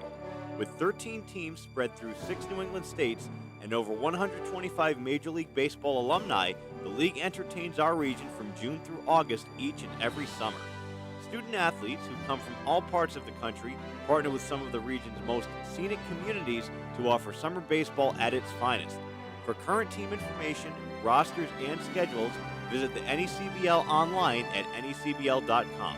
The NECBL, keep your eye on the dream. Looking for stats, scores, and highlights from your favorite NECBL team from wherever you are? Then head to mobile.necbl.com to download the official Point Streak mobile app. Available on Android and iOS devices, the Point Streak mobile app offers access to live box scores, pitch-by-pitch updates, and so much more all season long. That's mobile.necbl.com to download the app or head to the iTunes or the Google Play Store. The Newport Gulls, raising the bar in summer collegiate baseball, right here on the NECBL Broadcast Network.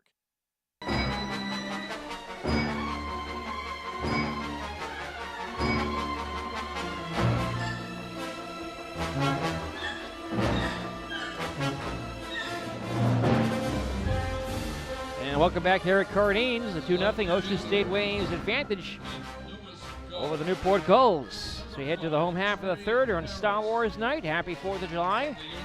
Just joining us, Ocean State, a couple of runs in the top half of the third. And now the Gulls look to respond with the bottom of the order due up here in the third. Trey Harris, Mark Pearl, Travis Young. Trey Harris makes his offensive debut for Newport. His first start of the year tonight. After just joining the team, a late addition, takes the first pitch, low ball 1. Harris replaces Devin Mann, who has been released after a very freak accident here. Crazy play. A ball just kind of hit him on the eye a bit. The pitch is in there for a called strike. He may have fractured a bone around his eye.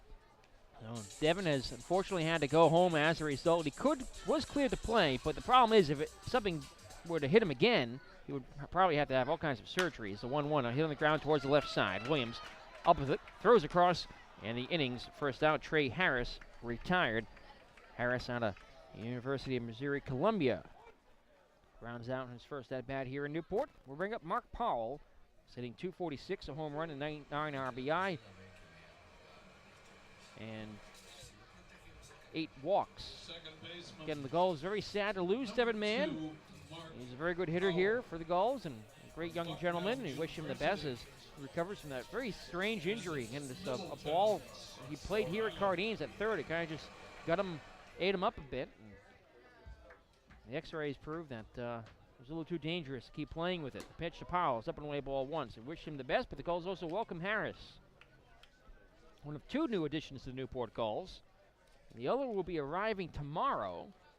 That's the new pitcher, Blake Battenfield.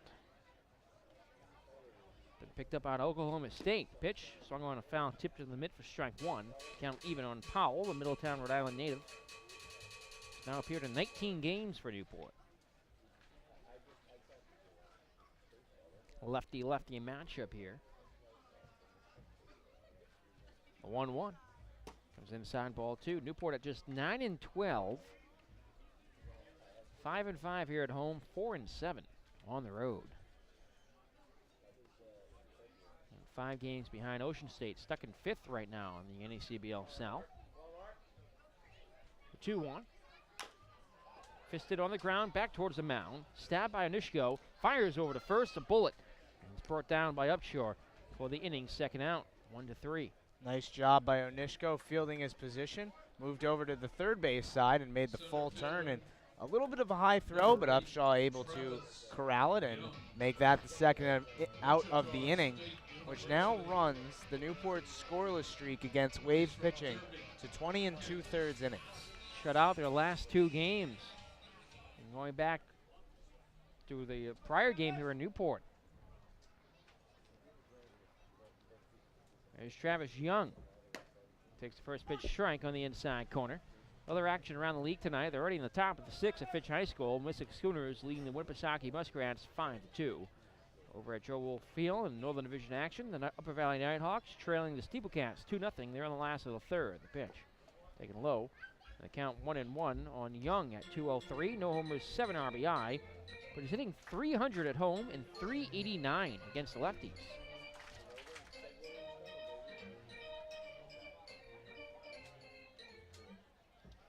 Mishko winds, kicks, and delivers. Inside, ball 2. And you mentioned the Muskrats and the Nighthawks and the Steeplecats. Well, Ocean State will be traveling to play against Winnipesaukee tomorrow, and the schedule's been so odd for the Waves so far this year. This meeting 5 with the Gulls. They've played Plymouth and Mystic and Danbury a ton. They've only made 1 road trip so far to a Northern Division team, and they've only even played 2 Northern Division teams. Sanford once at home and Vermont on the road. So all the Northern Division matchups are coming up for Ocean State in this less than a month of the season already. Meanwhile, the Gulls only have 2 Northern Division road trips left. One of them will be tomorrow. 3-1 pitch. Skips in the dirt, ball 4. Travis Young, a 2-out walk. And only the second base runner allowed by Onishko. Top of the order, Cole Fabio. He grounded out his last time, so Newport will try to get something going here with 2 away. Tomorrow, the Gulls will head up to White River Junction, Vermont to play the Upper Valley Nighthawks at the Maxfield Sports Complex. 6:30 start. Newport will send righty Matt McGarry to the mound to face the Nighthawks. In their second matchup of the season, the Upper Valley Nighthawks defeated Newport here at Cardines Field a week and a half ago. Fabio at 2:57 waits the pitch. Check swing, and it's taken low. Did he offer? No, says Rosas behind the mound. Ball 1. They measure Winnipesaukee. Ocean State heading there tomorrow. They are on pace right now to set a new league record for fielding percentage in the 990s, which would shatter the old record. They have only committed 5 errors as a team. The pitch. Hit on the ground, third base side, rolling foul. Eric DeGree filling in for Al Leva down there. Almost makes a play, but Lockery cuts him off. That's pretty incredible, and clearly one of the reasons why they are 11-9. We've seen it so many times this year where defense decides a game. If you're on the right side in the error column, you're going to win more times than not. 1-1 the count. Evened up here on Fabio. Nishko peers in. Now comes to the set and fires inside ball 2. Now the full spread, Winnipesaukee had 5 errors. The Danbury Westerners with 42. Wow. Yet they're still ahead of Newport in the NECBL South. The Gulls have 29 errors, Ocean State 20. 2-1 pitch, the runner goes, it's taken inside, throw down to second base, not in time. Stolen base for Travis Young, picks up his 4th stolen bag of the year. And the Gulls have a runner in scoring position. The pitch was ball 3, a hitter's count now for Fabio. Ben Brazil waiting on deck. And that's a really smart play from Young for 2 reasons. One, now you're in scoring position for your leadoff hitter. And the other reason is, even if you get thrown out, you have the top of the order leading off the 4th inning. So either way, it's a positive for the Gulls. Well, Young, first potential Gulls runner in scoring position of the day, stands at second, and the 3-1. Outside, gets away, and ball 4 is just in front of the Newport dugout. And off to third goes Travis Young. That'll be a pass ball. So Nishko had been in complete control through 2 2/3. Really just one errant pitch on a hit-by-pitch, but now he's walked 2 consecutive batters and brings up a dangerous hitter in Brazil with an opportunity to at least get Newport on the board. And I like this meeting from Waves pitching coach Brian Kiyu. Settle Ben down, let him know you're still 1 pitch away from getting out of the inning. A good heads up there for Young. Big opportunity here now for the Gulls. You know, I'm surprised we got the Jeopardy theme and not the Darth Vader theme on the Waves mound visit tonight. Now, I think most teams would agree that in league history, the Gulls are probably the Yankees, the evil umpire. But I can tell you all the Gulls owners are Red Sox fans. They don't really like that evil umpire Yankees kind of comparison. Well, I don't like many Red Sox fans, so no. Here's Ben Brazil with runners at the corners. Young taking third on the pass ball and walk the pitch. That's taking a called strike, 0-1. Brazil didn't like that call, thought it was a little bit low. And that's a big pitch coming off 2 consecutive walks. When you get strike 1, it's huge. Nishko working quickly.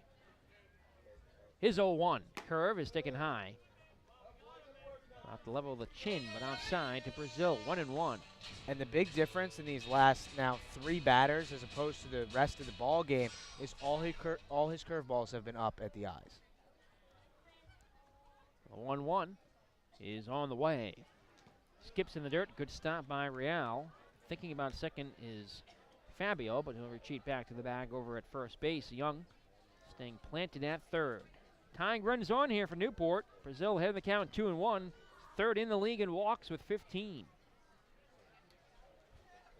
Nishko gets a sign from Real.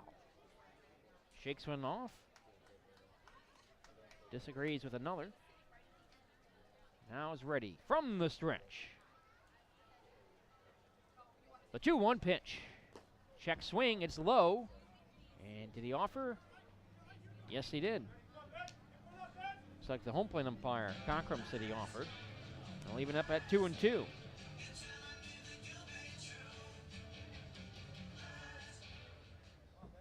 Carpenter to follow. 2 outs, 2 on.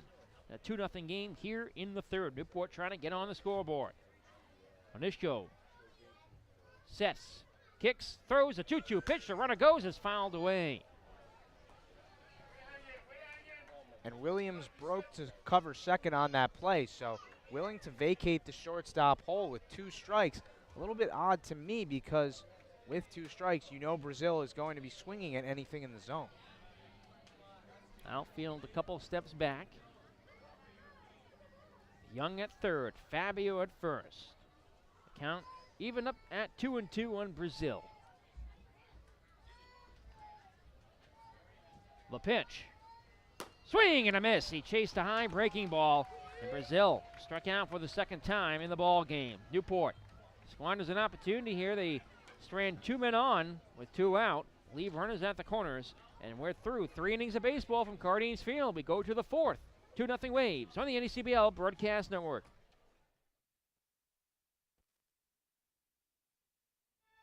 You're watching and listening to NECBL Baseball on the NECBL Broadcast Network.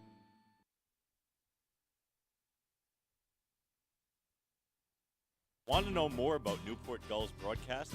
Have a question, comment, or suggestion? Email Nick Lima, Director of Media Relations, at media@newportgulls.com.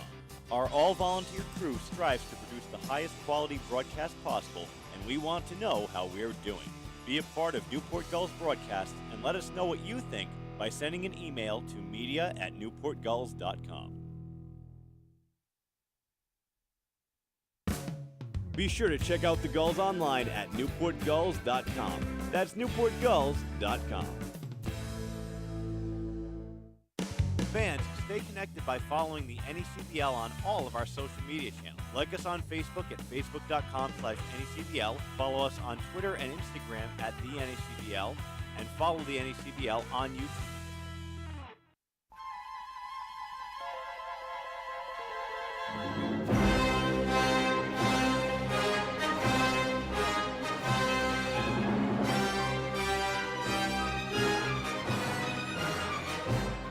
Two 0 Waves. We head to the fourth, and here to take you the play-by-play story for innings 4, 5, and 6 here on 4th of July in Star Wars Night at Cardines. The voice of the Waves, Justin Gallanty. Well, thank you very much, Nick, as we head to the top half of the fourth inning here at Cardines Field. Jake Cousins will deal with numbers 5, 6, and 7 in the Ocean State order. Austin Upshaw, Chris Hess, and Matt Cogan. Leading off the fourth inning for the Ocean State Waves, the first baseman. Upshaw 0 for 1 tonight, a fly out to center field. Coming into the ball game, had his batting average right at the 300 mark, so just a tick below now after the fly out in the second. First pitch from Cousins is swung on and hit in the air to pretty deep left center field, going back at the wall, and it's off the wall here. And into second base with a leadoff double is Austin Upshaw.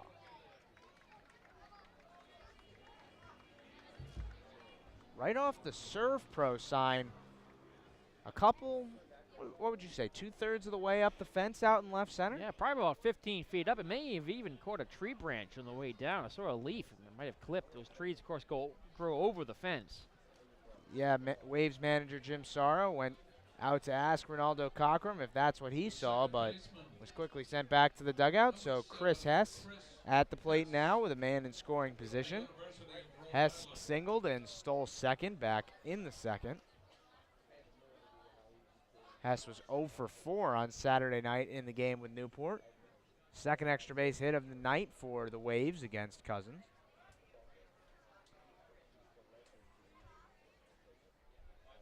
Checks the runner a few times and brings a fastball grounded up the middle. That'll get through for a base hit. Upshaw rounds third, and he will head home without a throw. It's an RBI single for Chris Hess, and the Waves take a 3-0 lead. Good piece of hitting from Hess right up the middle. Nobody could get to it. I'll pick up RBI number 8. So a couple of Waves ambush Cousins early in the count, and that's been a theme tonight when Ocean State has had offensive success. Belmont University. Second time Hess has gotten on base with a single first pitch swinging. So that'll bring up Matt Cogan, tonight's right fielder on the Waves side. Hess stole second last time he was on first. Cousins throws over, he gets back. Cogan grounded out to first base, hitting just under 225 now. That's what he came in at. First pitch, swung on and grounded to second. Powell off his glove and into center field. Hess rounds second and gets back to the bag. That'll be an error on the second baseman, Mark Powell, and everybody's safe. You can see it from all the way over here. It looked like Powell was looking toward second, took his eye off the ball for that split second, and that's when the ball went maybe an inch higher than he anticipated and popped just out of his glove. That's about as tailor-made of a double play as you can get, but Powell unable to come up with it. So first and second and nobody out here. One run already in the fourth for Ocean State, and that'll bring up Ryan Blanton. If I was a betting man, I'd expect to sacrifice bunt here. Third baseman Fabio, even with the bag, and Jake Brote plays behind Cogan, now moves in a bit. First pitch to Blanton is a breaking ball down, so shows what I know, 1-0.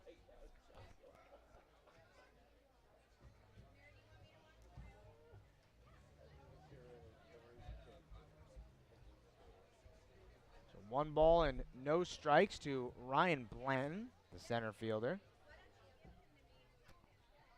Pitch from Cousins. Low again, 2-0.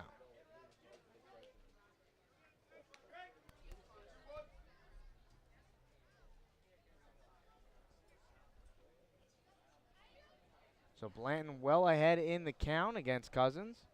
First and second, nobody out here. Already 3-0 Waves. That pitch catches the bottom of the strike zone, so 2-1.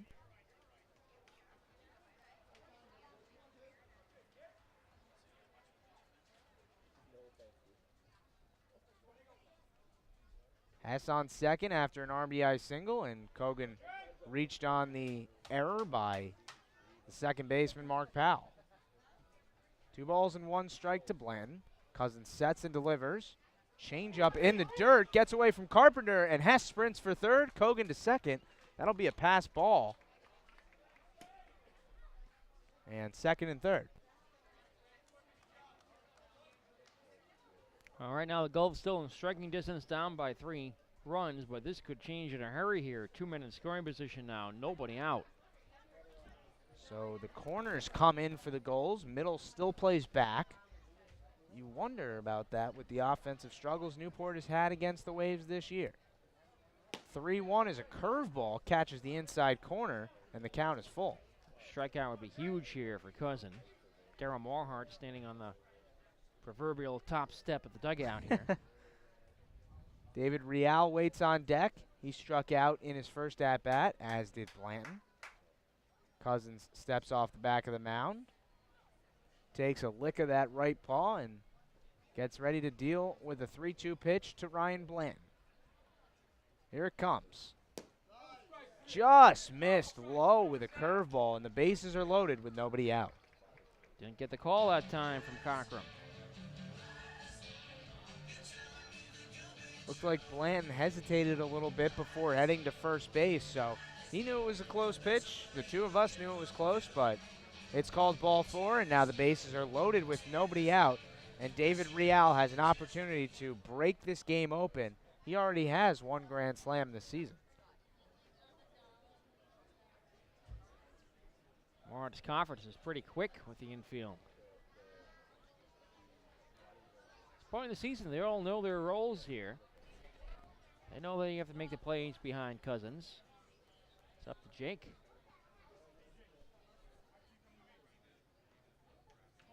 So Real has a home run and 7 RBIs this season. Had 1 in the Waves win on Saturday. Hard ground ball hit down the third base line that drove in a run. He now has an opportunity to really break this ball game open here on July 4th. First pitch from Cousins. Breaking ball misses inside, 1-0. Cousins appears to be a little bit frustrated with the strike zone right now. I'm guessing that one missed inside. So 1-0 to David Real, the Waves catcher. And Cousins steps off. Hess on third, Kogan on second, and Blanton on first. 1-0. Swung on and hit in the air to right field, moving over to Steven Scott, and that ball will get out of play, so 1-1. The Gulls play the infield back, looking for a double play. The third baseman, Cole Fabio, is even with the bag, and Jake Broad is a couple steps in front of the first base bag. Cousins works out of the windup with the bases loaded. 1-1 count on Real. He sets at the belt and delivers. Fastball hits the outside corner, 1-2. Great spot on a good tailing fastball from Cousins. So Jake could really use a strikeout here. A ground ball would not be too bad either. The 1-2. Change up, just missed outside. Tried to get a couple more edges on a call from Cochran as the ball just slipped out of Charlie Carpenter's hand, and he rolled the ground ball back to the mound, thankfully right into the glove of Cousins, so 2-2. Cousins really wanted that call, you could tell. So the count even at 2s. The pitch. Curve ball popped up. Third base side. Carpenter gives it a look, but it'll be out of play and stays in about the last row of seats and bounces forward here at Cardines. Real working a pretty good at-bat against the Penn Quaker, who is now up to 76 pitches on his night. 74, excuse me. Not a math major, 74. 45 strikes, 29 balls. 2 balls and 2 strikes to Real. The pitch. Swung on and missed. Good fastball from Cousins, and he gets the first out of the inning. The 4th strikeout now for Cousins, 1 in each inning he's worked. That'll flip the order over to the leadoff man, Nick Angelini, who's flown out to left and singled.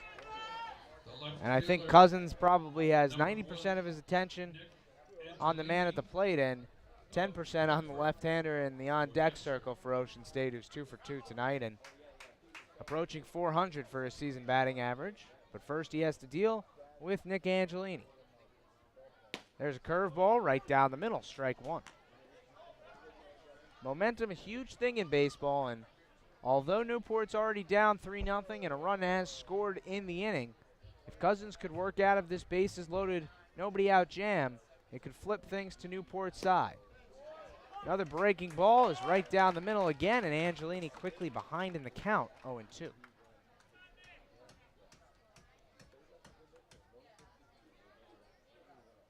Bases full of waves against Jake Cousins. 0-2 pitch. Misses high with a fastball. Angelini wouldn't leave the zone with Cousins.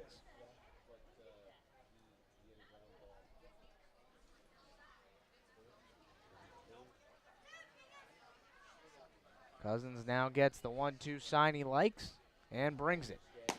Misses the outside corner, 2-2. Angelini was on base twice on Saturday night with a walk and a hit by pitch.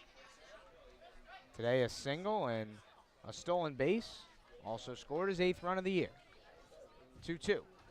Swung on, grounded to short. Kaiser Fields only plays at first. He throws out Angelini, so an RBI ground out for the Bryant Bulldog, and the Waves on top 4-0.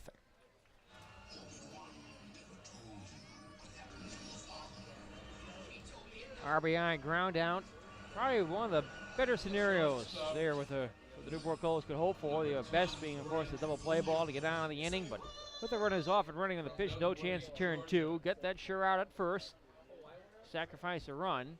Newport down now 4-0, but 2 outs on the board. So 2nd and 3rd, 2 away, and Grant Williams at the plate. First pitch breaking ball is down in the zone.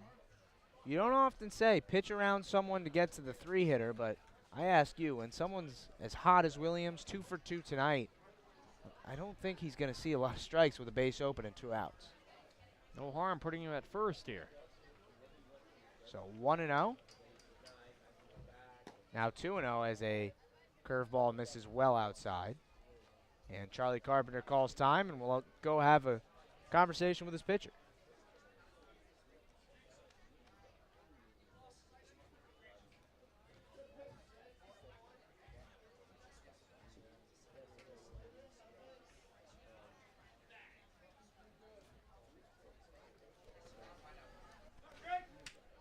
They're ready to go again. 2-0 pitch. Fastball misses down 3-0. Maybe you think about just putting him on here. We'll see if Williams has the green light down in the count 3-0, or up in the count 3-0. The pitch, taken all the way, a fastball right down the middle in the count 3-1. Dean Lockery waits on deck. Pair of ground outs to second tonight. One of them drove in a run. 3-1. Curveball misses outside, and Williams is aboard for the 3rd time tonight.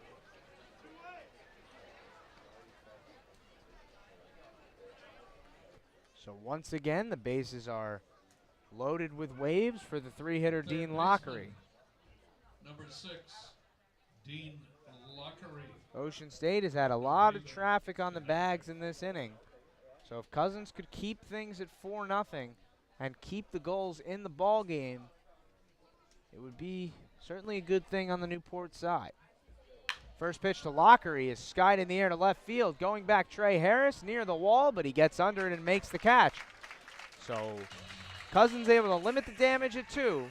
4-0 Waves through 3.5 here on the NECBL Broadcast Network. In between innings here at Cardinals Field, let's take a live listen in to other action around the NECBL.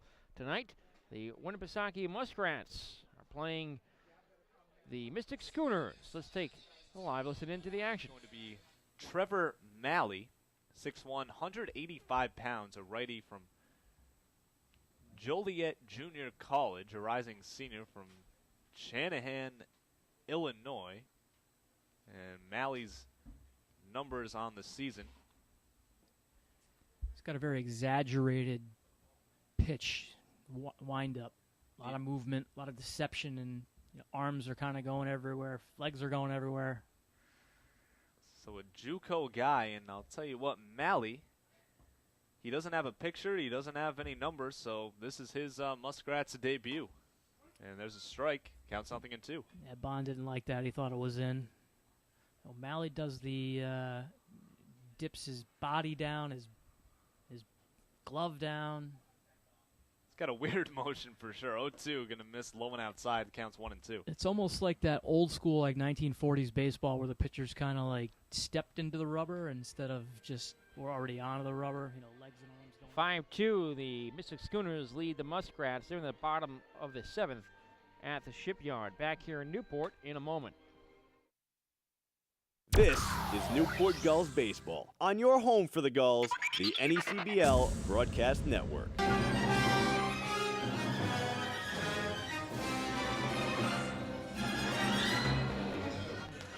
It'll be 3-4-5 in the Newport lineup to start the 4th inning against Ben Onishko. Gulls currently trail the Waves 4-0. We'll see how Ben deals with that long break that he had between the 3rd and now 4th innings.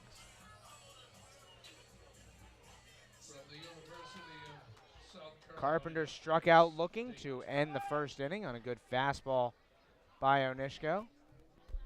First pitch fastball is popped up out of play, 0-1. So the Schooners, we heard during the break, looking to keep pace with Ocean State. Both teams off to nice starts to their July 4th. 0-1. Curveball misses well outside, 1-1.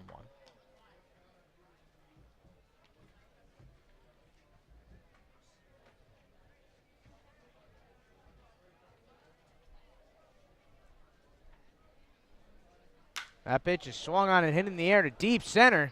Going back, Ryan Blanton, and he'll play it off the wall out in center. Carpenter rounds first and heads into second. The throw is not in time. A leadoff double for Charlie Carpenter. That's a ball that might be gone in several of the ballparks in this league. Here it's high off the 28-foot high fence down towards the triangle. Carpenter continues his hard hitting as he has the Newport Gulls' first hit comes here in the 4th inning. It's his 4th double of the year. So Newport would absolutely love to get a couple back that they gave away in the last 2 innings. Good start there with a leadoff extra base hit from their catcher. Now Jake Brote comes to the plate. He's driven in 6 this year, and as you mentioned earlier, leads the Gulls in home runs. All 3 hit here at Cardines. Does he have number 4 in him? First pitch from Onishko. Change-up grounded to 3rd, and by the diving Dean Lockery and into left field. Carpenter will score easily, and rounding first and holding there with an RBI single is Jake Brote. Not a home run this time, just a ground ball bouncer at third base side, right past the diving Lockery, all the way down the line. Covered quickly out there by Angelini. It kept Brote at first base. David Real will go out to the mound and have a conversation with Onishko. And you wonder if that long delay between innings has had any effect on the Wave starter, who was really outstanding through the first 3. The shutout streak, meanwhile, finally over here for the Waves against the Gulls. Must be a sigh of relief. About 23 innings. That'll bring up Steven Scott, a man who has some power of his own. Couple home runs and 13 RBIs this year. First pitch is a breaking ball in the dirt. Scott couldn't hold his bat up, so it's strike one. Crowd starting to come back to life a bit here. They've been very quiet tonight on Independence Day. Haven't had much to cheer about until that RBI single from Brote. 0-1. Another curveball. That one catches the zone, and it's 0-2. Scott, one of a few Vanderbilt Commodores on this Gulls roster. One of them will be starting tomorrow, you mentioned.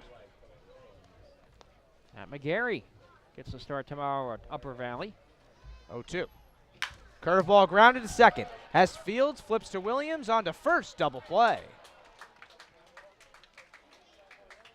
Well, we said the Waves don't turn many double plays. They've turned 2 now in the last 3 innings against the Newport Gulls. And that's a real rally killer right there. Expertly turned by Hess, Williams, and Upshur. Well, that ball was hit hard by Scott, but not in a good spot. And it turns into 2 outs and clears the bases for Connor Kaiser, who hit into the other double play. His batting average is now under 100. First pitch to him, clips the inside corner, 0-1. I don't see the Gulls play every day. You do, so my question to you, when your 6-hitter is under the interstate mark, he must be a pretty good fielder.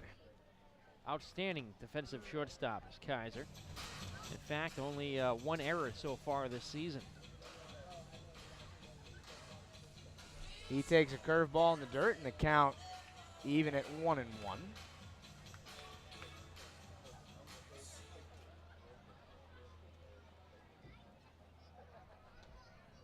That pitch is a fastball taken high, so Kaiser ahead in the count, 2-1. Nobody on, 2 outs here in the bottom of the 4th at Cardines Field. Fastball spiked in the dirt. Now 3-1.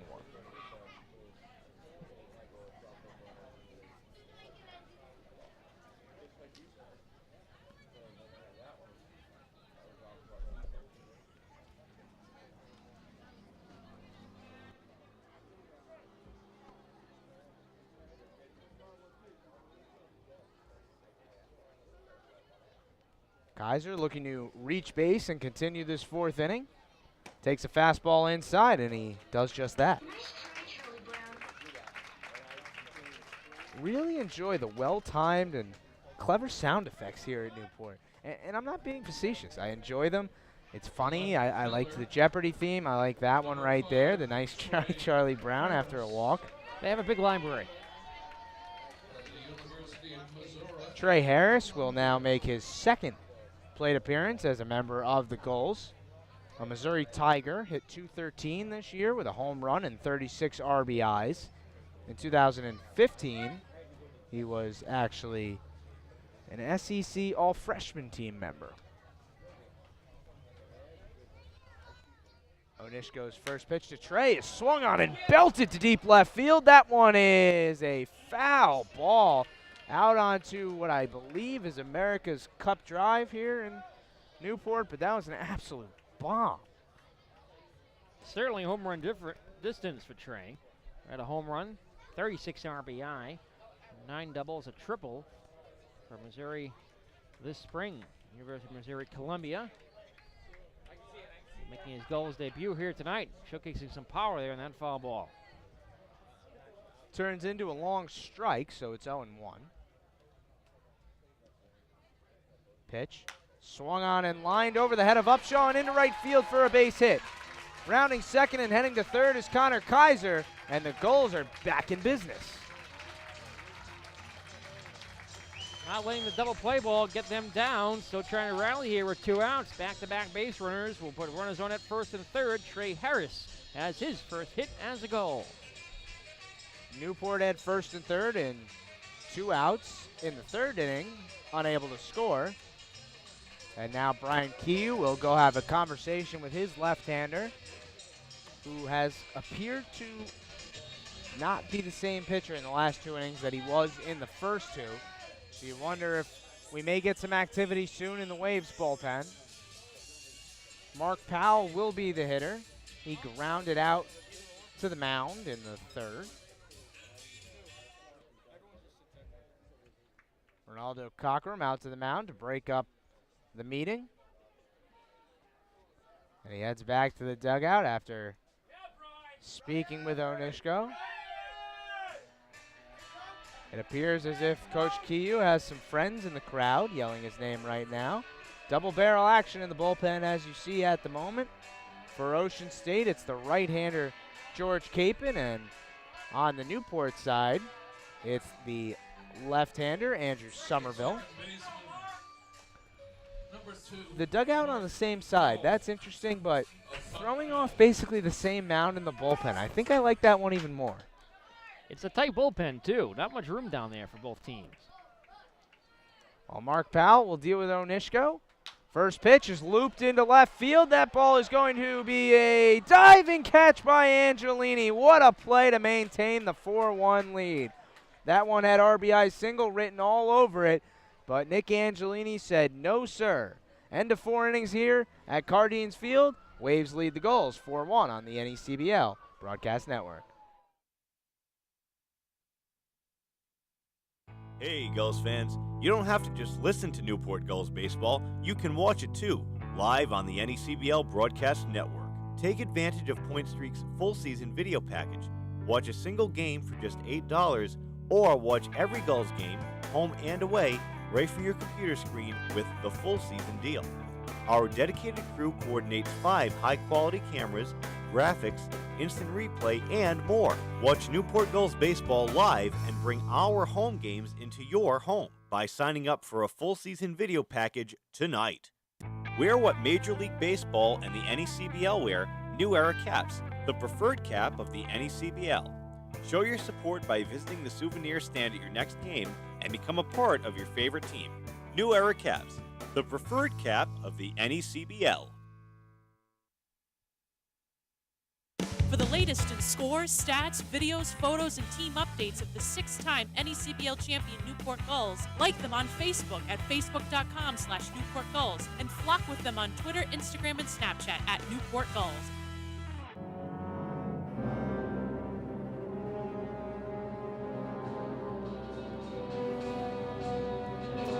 Back here at Cardines Field, top of the 5th inning. Waves lead the Gulls 4-1. Not sure how I feel about getting all these Dark Side theme songs every time I come on the air. The Emperor's theme by John Williams. I'll get something lighter next time. Well, it'll be Gian Martellini, who was the only Wave who did not come to the plate in that 4th inning. He faces Jake Cousins, who's back out for his 5th inning of work. First pitch is a fastball, swung on and fouled straight back, 0-1. Cousins was strong through the first 2 innings, but has allowed 2 runs in the 3rd and the 4th, which has resulted in a 3-run deficit for the Gulls. 0-1, grounded to short. Kaiser on the backhand. Fields throws across in time, 1 away.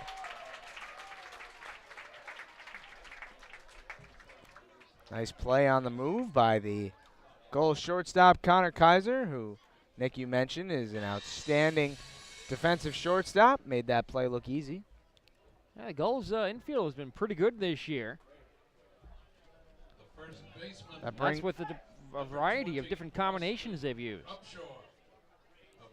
Yeah, different lineup and a lot of nights for Newport as Austin Upshaw takes a curveball down 1-0. It was the same 3 at 3rd, short, and 2nd on Saturday night for Newport. Fabio, Kaiser, and Powell, but Fabio and Powell have switched spots at 2nd and 3rd. Upshaw now swings through a fastball, 1-1.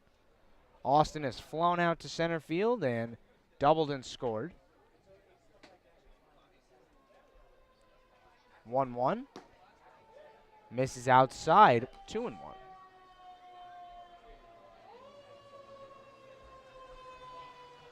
Here are the fire trucks and ambulances going on the street behind Cardines as Upshaw takes a fastball outside, 3-1. Cousins looked like he slipped a little bit on that pitch, now fiddling with the mound as he gets ready to bring a 3-1 pitch to the Waves first baseman. That one clips the corner, and it's a full count.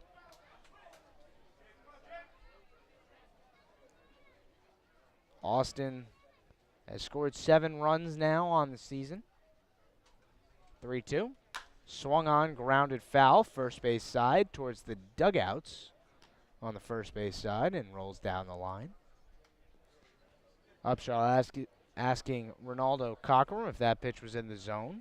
I would guess the answer was no. It looked a little bit low, but can never be too careful with 2 strikes. Another 3-2. Misses high and outside, and Upshaw's on with a walk.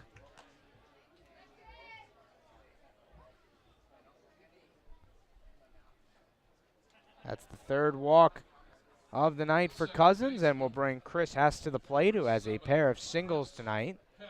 Drove in a run in his last at-bat, giving him 8 of those for the season.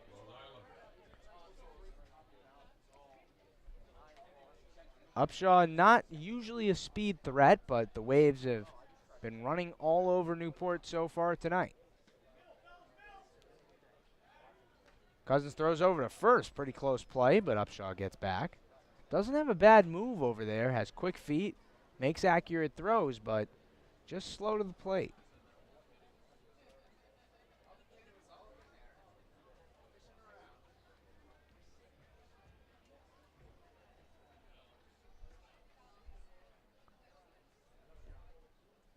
Has a Rhode Island Ram.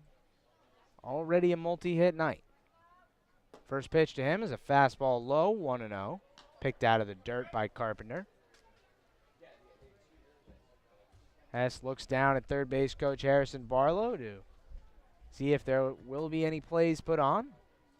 Ahead in the count, 1-0. Cousins sets at the belt and delivers. Breaking ball in the dirt. Nice block again by Carpenter. 2-0 count.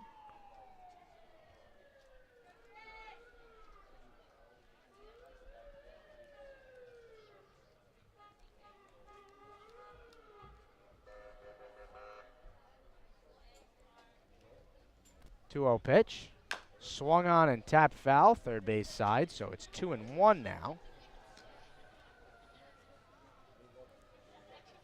The pitch count for Cousins is up at 98 pitches, so can't imagine he'll be in this ball game too much longer. 57 strikes and 41 balls on the night.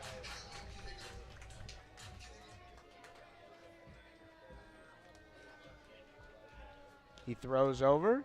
Upshaw back without a dive. So still 2-1 on Hess.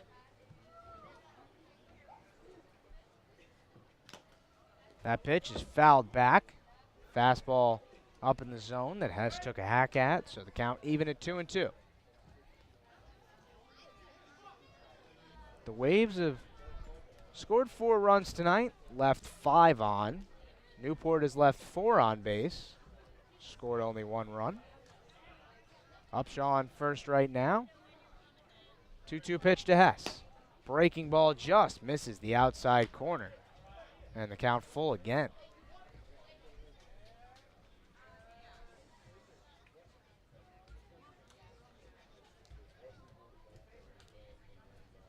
We'll see if Upshaw is on the move with a 3-2 count, 1 out. First to throw over.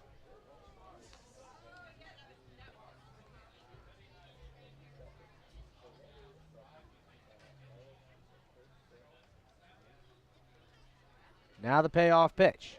Swung on and popped up into right field. Steven Scott moves back, now takes a couple steps in and makes the catch for the second out. First time Chris Hess has been retired tonight. And that'll bring up Matt Kogan. And before Kogan can even get to the plate, we'll have a mound visit, and up around 100 pitches Cousins is.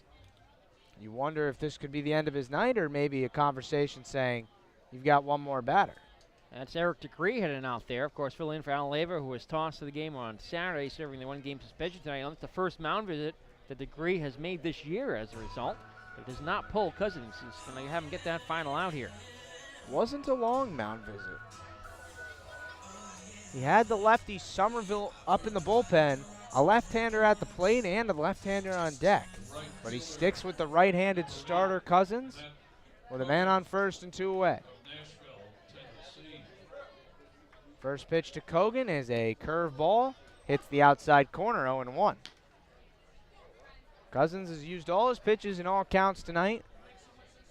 Not afraid to use his breaking ball and fastball counts, which is always very big for a pitcher. 0-1. Another breaking ball. This one low, 1-1.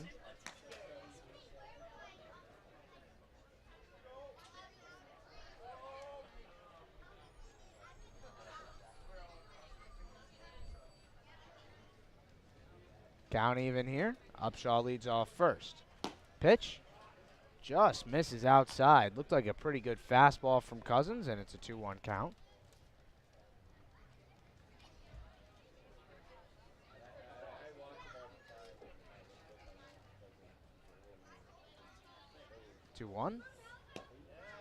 Nice breaking ball. Hits the inside corner. Carpenter didn't think he caught it.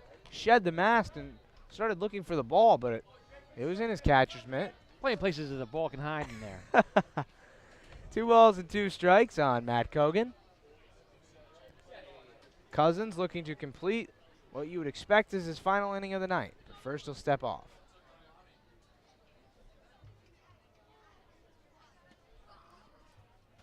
Now he's ready. And the 2-2. Swung on and grounded to first and off the glove of Brote and into right field. Rounding second and heading to third is Upshaw. The throw from Scott is in time. What a throw by Steven Scott to nail Austin Upshaw by a step at third. That'll end the inning here at Cardines. That'll go down as an error on the first baseman, Jake Brote, but he gets picked up by Steven Scott.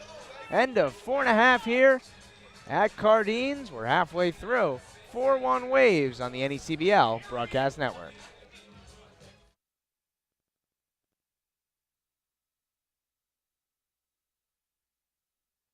You're watching and listening to Newport Gulls baseball on your flagship home for the Gulls all season long, the NECBL Broadcast Network. He'll step in the bag at third, and the Newport Gulls have won the 2005 NECBL Championship. The Newport Gulls are the 2009 NECBL champions. He makes the catch, and the Newport Gulls are the 2012 NECBL champions. Swing and a miss. The Newport Gulls are the 2014 NECBL champions. The Gulls, for the 6th time in franchise history, will hoist the Fay Vincent Cup. 13 years of covering the best team in summer collegiate baseball. This is the NECBL Broadcast Network.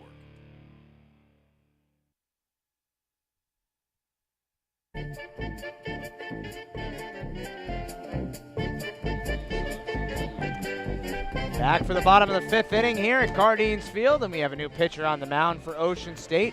It'll be the right-hander, George Capon from Holy Cross. George set the Crusaders' record this year for most appearances in a season, and boy, he's looking to set the Waves record. He's been on the mound a lot for them so far this year. This is appearance number 8. He's made 1 start, 15 2/3 innings on the mound, and a 2.30 ERA, so a pretty impressive job by George so far, and he will look to hold the fort after Ben Onishko went 4 innings on the mound for Ocean State. Onishko's final line will be as follows: 4 innings, 3 hits, 1 run, which was earned, 3 walks, and 4 strikeouts. And now he is relieved by George Capon. George is from Virginia, but goes to college in Worcester, Massachusetts. He will deal with the right-handed hitting Travis Young. He's the 9-hitter, and he will lead off the 5th. Onishko exited after 4, so cannot get the win tonight. That may be Capon's opportunity if he can hold things for Ocean State. Travis Young walked in the third. Then he stole second, advanced to third on a wild pitch, but ended up being stranded.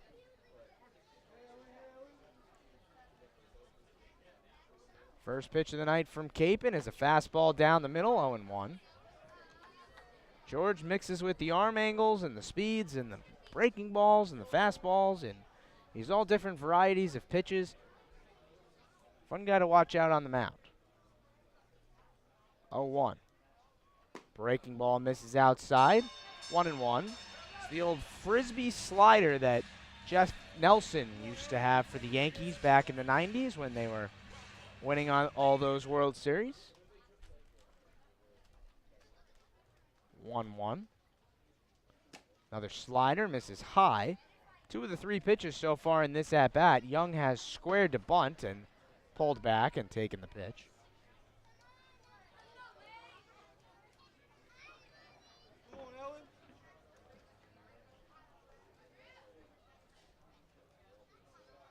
Fastball taken down, 3-1.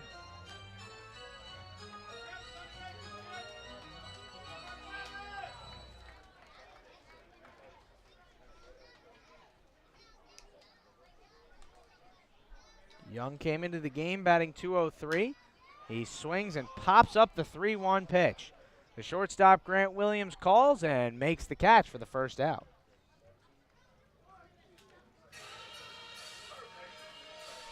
So Capon has to be happy. Falls behind in the count, 3-1, and throws a pitch down pretty much the heart of the plate, but Young popped it up to the shortstop, Williams, for the first out. Now the leadoff hitter, Cole Fabio, comes to the plate. He's grounded out to first and also walked tonight.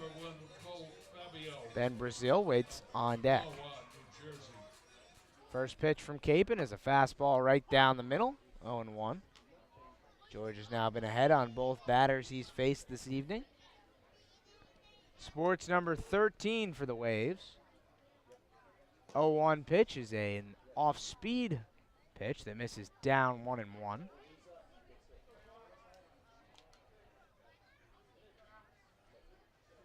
1-1. Slider right down the middle, and it's 1-2.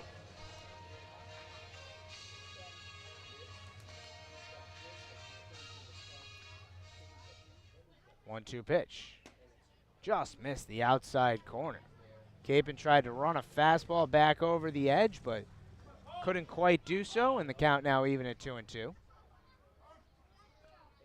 Now Fabio calls time.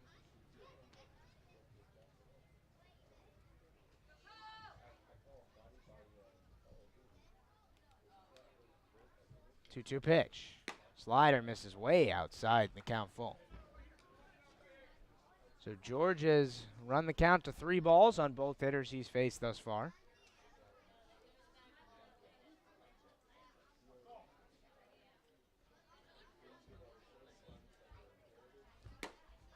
That pitch misses again, and it's ball 4. So a 1-out base runner for the Gulls, and the second walk of the night for Cole Fabio.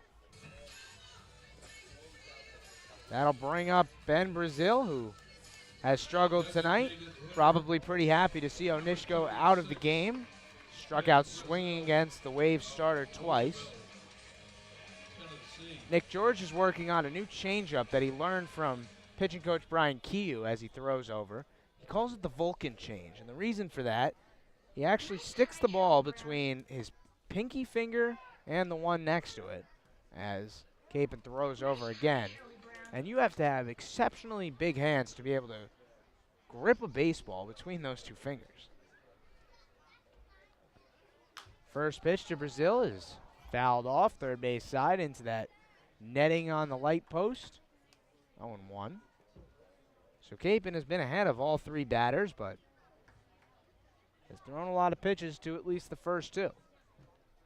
The Waves have turned 2 double plays tonight and would love to do the same here. 0-1. Misses the outside corner, 1-1. We moved pretty quickly through the first 3 innings here at Cardines, but things have certainly slowed down. About 8:20 here. 6:35 start as customary. 1-1 is swung on and fouled out of play. Once again, third base side. Out onto the street here, and it's 1-2.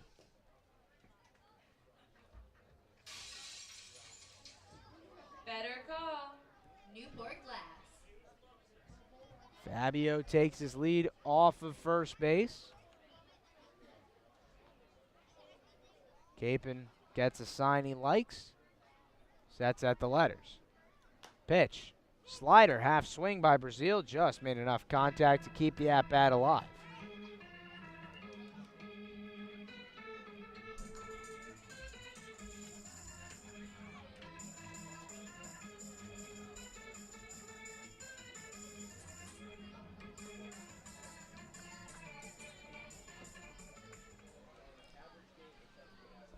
One ball and two strikes. Capon checks the runner. And the pitch. Curveball served out into left field. Moving in is Angelini. Makes the catch, 2 away.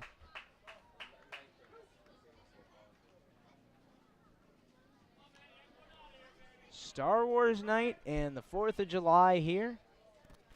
Two pretty exciting events here at Cardines.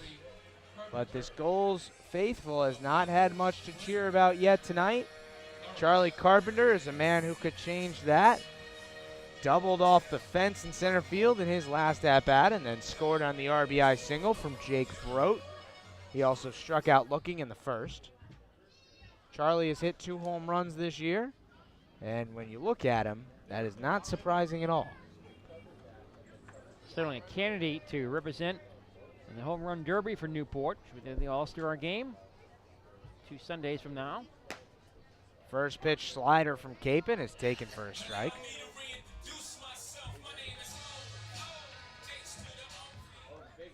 Both these teams have a number of candidates to be back here at Cardines Field for that All-Star game, which will no doubt be an exceptional event.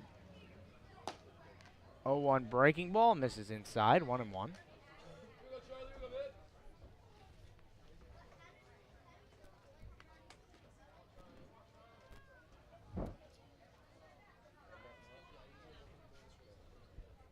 Fabio still at first base.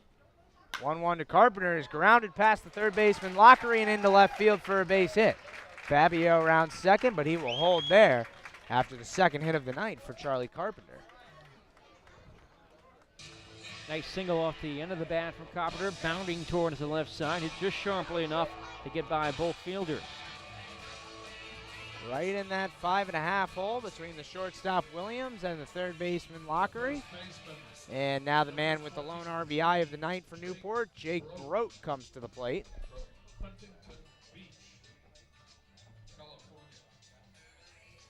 Jake also struck out in the second inning. Has an opportunity here to inch the Gulls closer in the 5th. George Capon steps off the back of the mound and calls out his catcher, David Real. Those two having a little bit of trouble communicating. 4-1 ball game. Would not have expected the team ahead 4-1 to have their starter be the first one to leave the game. But all year, Ocean State has done a great job of taking pitchers out of the game before something bad can happen. They get them out of the game on a high note.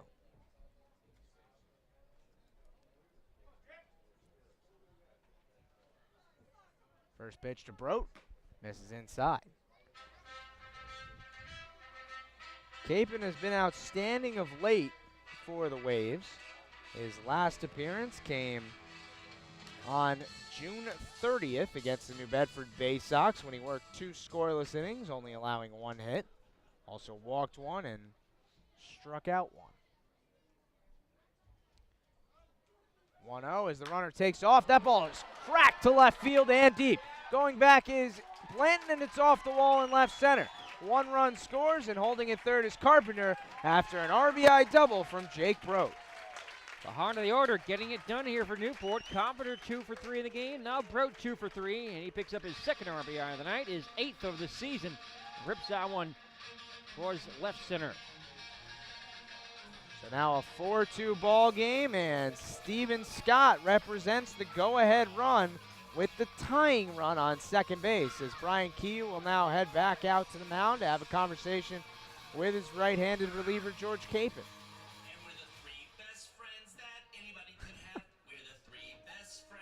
Now that's one of my favorite ones, right Yeah? there. What is that from? That's from The Hangover. Okay. Yep, got it now.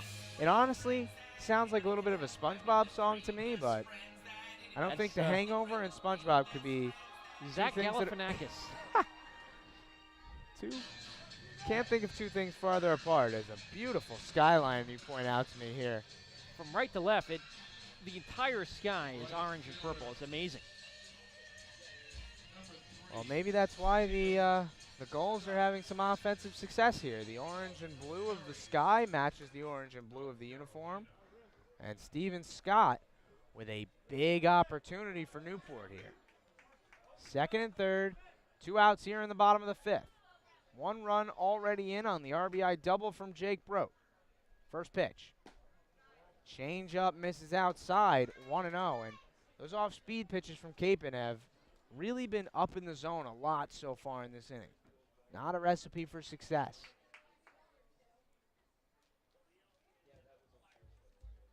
1-0 pitch. Another change-up. That one misses again, 2-0. George is in his 2nd year as a Wave. Considered the captain of the pitching staff. Asking Ronaldo Cockrum, the home plate umpire, if that pitch missed down or in. Could have been both. 2-0. Swing and a foul ball right off the paraphernalia of the catcher Real. 2-1. The sky is so perfectly illuminated right now. As the sun is setting just below the clouds, it's lighting up the clouds, and it's actually lighting up the field more. Really a sight to be seen. Soon it'll become black and set the stage for the 4th of July fireworks here in Newport. There'll be plenty going on.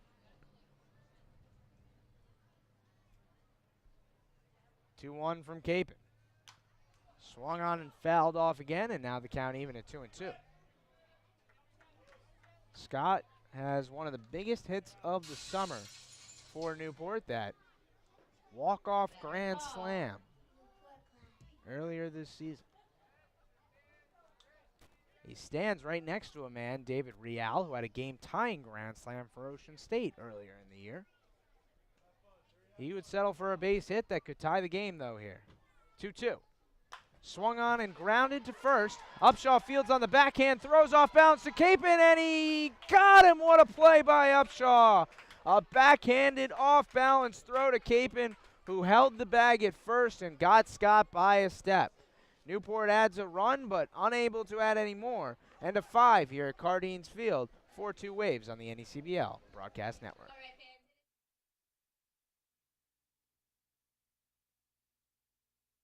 The New England League. Follow all of the action right here on the NECBL Broadcast Network. Tune in for Front Office Report Fridays, featuring Newport Gulls General Manager Chuck Pava and the Newport Gulls front office staff. Every Friday night, 20 minutes before the first pitch, and stay up to date on all of the latest news regarding the team. The Front Office Report, another exclusive feature of the Newport Gulls pregame show. On the air at 6:05 before every home game. Don't miss it. Hey, Gulls fans, you don't have to just listen to Newport Gulls baseball. You can watch it too, live on the NECBL Broadcast Network. Take advantage of Point Streak's full season video package. Watch a single game for just $8, or watch every Gulls game, home and away, right from your computer screen with the full season deal. Our dedicated crew coordinates 5 high-quality cameras, graphics, instant replay, and more. Watch Newport Gulls baseball live and bring our home games into your home by signing up for a full season video package tonight.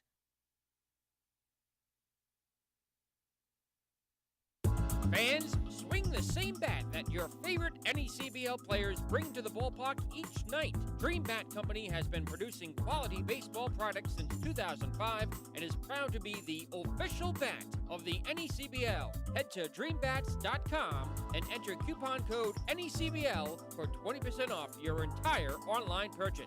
Don't forget to follow Dream Bat on Twitter for updates and flash sales at Dream Bat Company. Dream Bat, the official bat of the NECBL.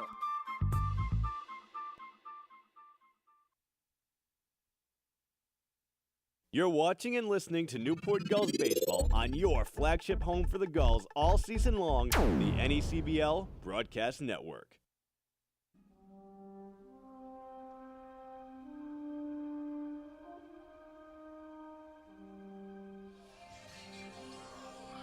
Well, we only lasted an inning, or actually a half inning, but some more incredibly depressing music as I come back on the air, and a new pitcher on the mound for Newport will be the lefty, Andrew Somerville. Somerville enters the contest here for Jake Cousins, who's on the hook. Somerville, I should say.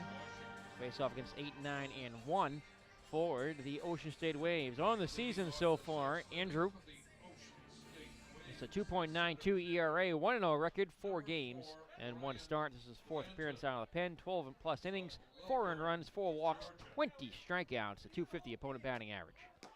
First pitch he throws is a strike on the outside corner to Ryan Blanton. Blanton is 0 for 1 with a strikeout and a walk tonight. 0-1 pitch is swung on and looped into center field. Moving back and making the catch is Connor Kaiser, the shortstop, one away.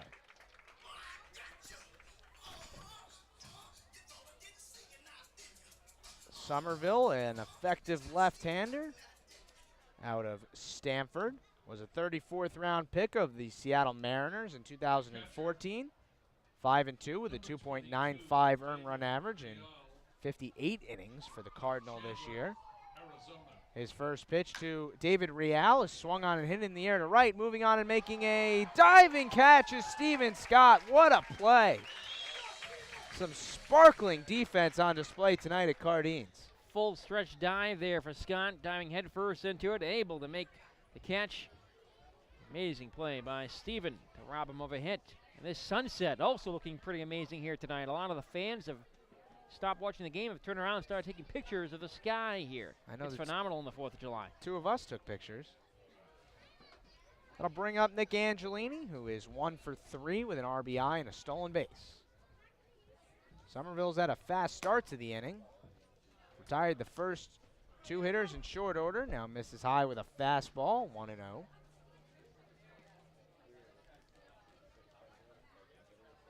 1-0. Changeup misses high and bounces off the glove of Carpenter, so 2-0.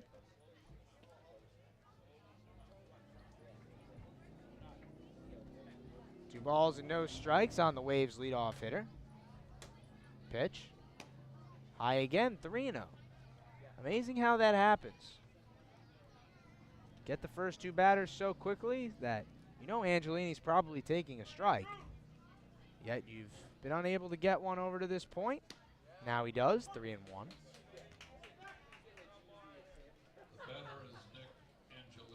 Angelini, the NEC Freshman of the Year, also a freshman All-American.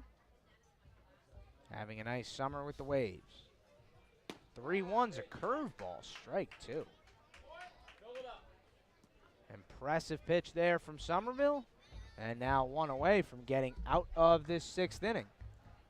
The Gulls are right back in this ball game. It's 4-2. And there you see a great shot of the sky here at Cardines.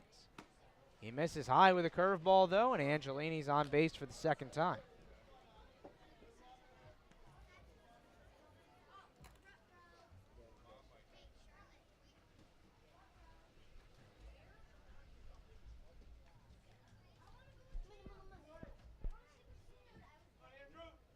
That'll bring up Grant Williams, who has yet to be retired tonight. A single, a double, and a walk.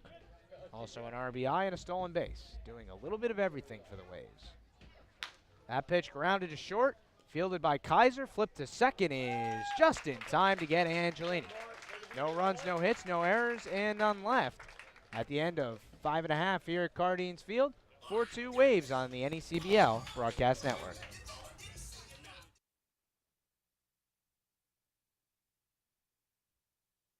The NECBL Broadcast Network, your home for the Newport Gulls.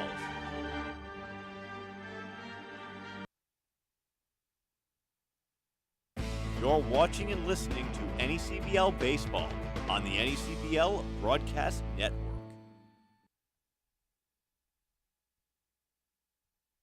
The latest stats, scores, highlights, and player of the game interviews. Tune in after the final pitch of every home game for all of the analysis you need, and listen in live for our exclusive interview with the Newport Gulls player of the game. Only on the Newport Gulls postgame report on the NECBL Broadcast Network.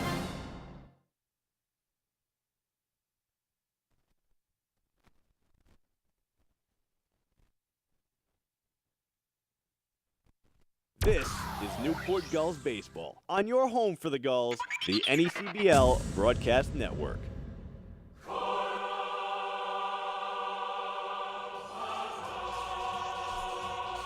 And another shot of this picturesque evening here at Cardines Field as the Waves lead the Gulls by a score of 4-2 in the bottom of the sixth. George Capin's night is done on the mound for Ocean State, and the new pitcher will be right-hander Max Ford, who will be headed to Eastern Kentucky next year. Max, another right-hander. He works out of the stretch exclusively. Had a very nice year so far for Ocean State. 3.09 ERA, 2-and-run record. This will be appearance number 11, and he's worked 11 2/3 innings.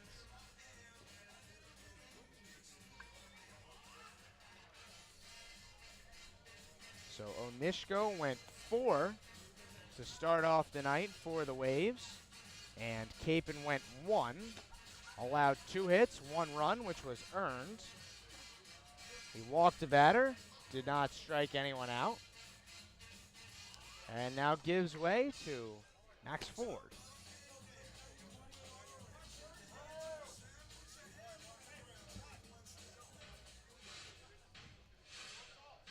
Leading off the sixth inning for the Newport Gulls, the shortstop. Connor Kaiser will lead things off for Newport. He's grounded into a double play and walked tonight. Made it as far as third base, but none farther.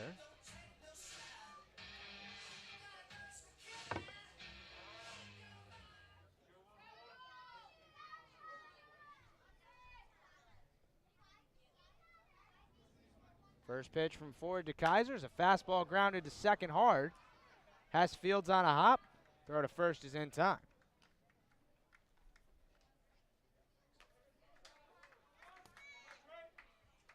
So 1 pitch, 1 out to start off the night for Ford, and that'll bring up Trey Harris, who grounded to short and singled, and in his last at-bat, showed off his power on one of the more impressive foul balls you'll see this season.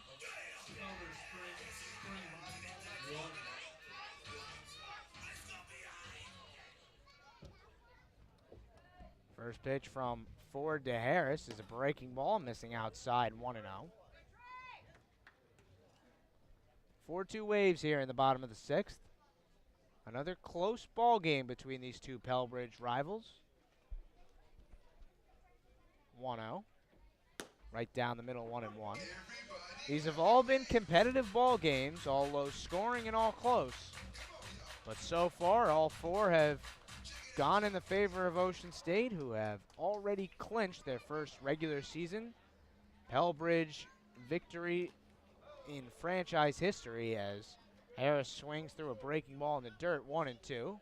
But Nick, as you well know, Newport still has the hammer with the 2 playoff series victories over the Waves in the last 3 years, which is really all that matters, isn't it? They're both hard-fought battles in their own right.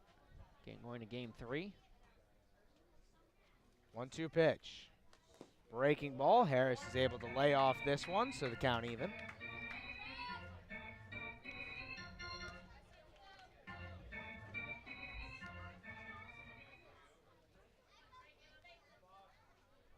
Ford has that long blonde hair coming out of the back of that Waves cap. 2-2 pitch. Swung on and fouled off. Now with the 4 losses so far against Ocean State, now the Gulls all-time against the Waves, 5-5 here at Cardines, and 6-6 at Old Mountain. So the all-time series truly is even coming into tonight's game. That's what makes a rivalry great. It's a young one, but it's been competitive. 2-2. Breaking ball fouled off again, so Trey Harris working a nice at-bat here in his first game as a Newport Gull. Has to be a whirlwind for him. Trey coming up from Powder Springs, Georgia, and as we've talked about, he's a Missouri Tiger.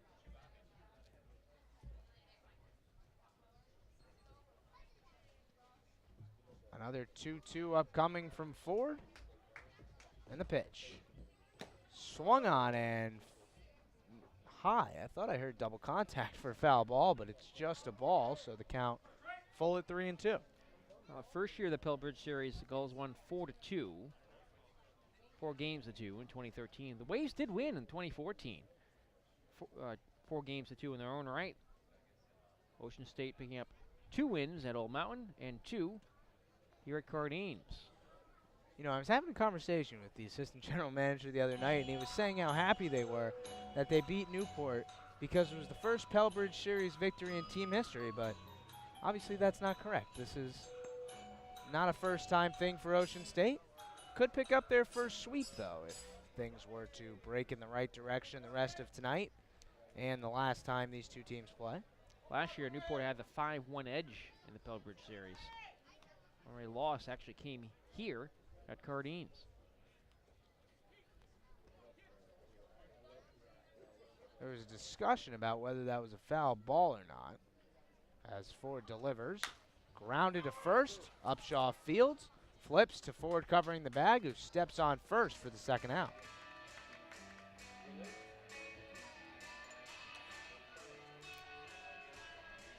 That'll bring up the 8-hitter, Mark Powell, who is 0 for 2 tonight.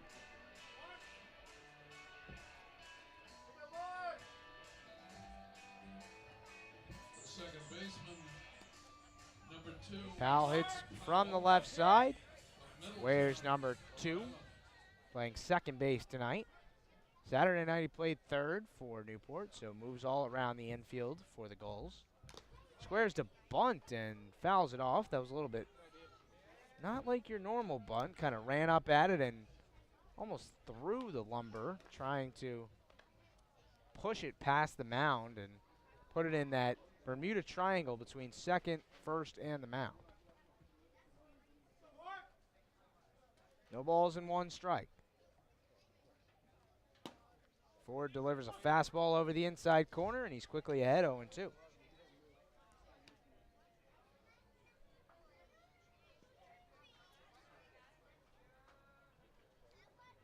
no balls, 2 strikes here.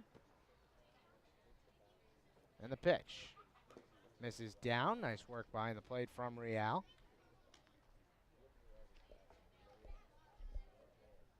You know David's a good catcher, and he doesn't get enough credit, but you talk about pass balls and wild pitches, but when they don't happen, you don't realize how good of a job the catcher's doing. That one's in the dirt again, dug out by Real, so 2-2. Powell looking to ignite some 2-out magic here in the 6th for Newport. 10 outs remaining for the Gulls to try and scratch across at least 2 runs. That pitch is lined into left field, down the line for a base hit, and slices into the bullpen and off the bench, and that'll be out of play for a ground rule double. One of the quirks of Cardines right there. One of the many quirks of this ballpark, and probably one of the more common quirks, with that entire bullpen area exposed. See a lot of balls found down the left field line and pop over there for the automatic ground rule double. So that puts a man in scoring position with 2 away and bring up the 9-hitter Travis Young. And you would think at the worst for Newport, they'll at least have the leadoff man, Cole Fabio, to lead off the 7th inning. So this flips the order over. Big hit for Mark Powell, his first of the night. Travis Young has walked, stole a base tonight. Also popped out to short on a 3-1 pitch from George Capon. First delivery he sees from Ford. He bunts foul. So you wonder if Newport has heard something about maybe thinking that Ford isn't great at fielding his position because they've tried to bunt twice now.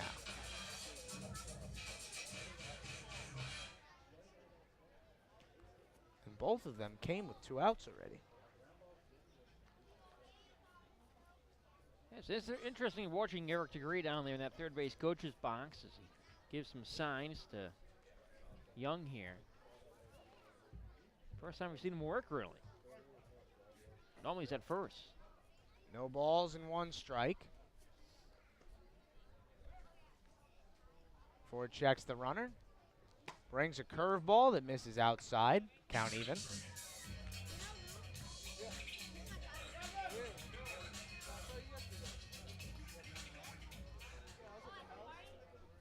Mark Powell has good speed on second.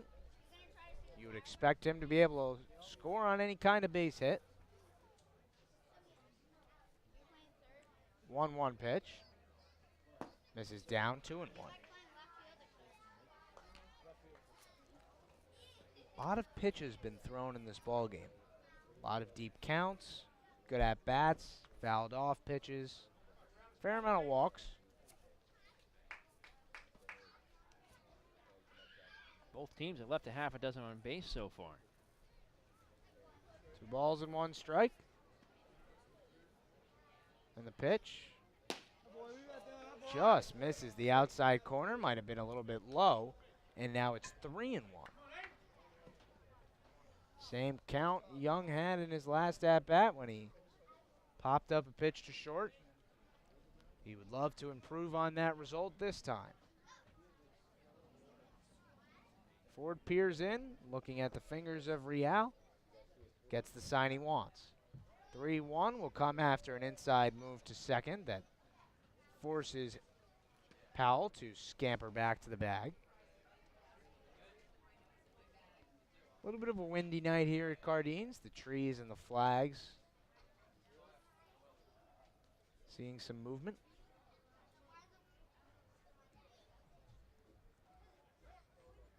The 3-1 from Ford. Swung on, broken back grounder to second. Has charges, throws to first, and the inning is over. A scoreless 6th from Max Ford, and that'll end the 6th here at Cardines Field. Waves lead the Gulls by a score of 4-2 here on the NECBL Broadcast Network.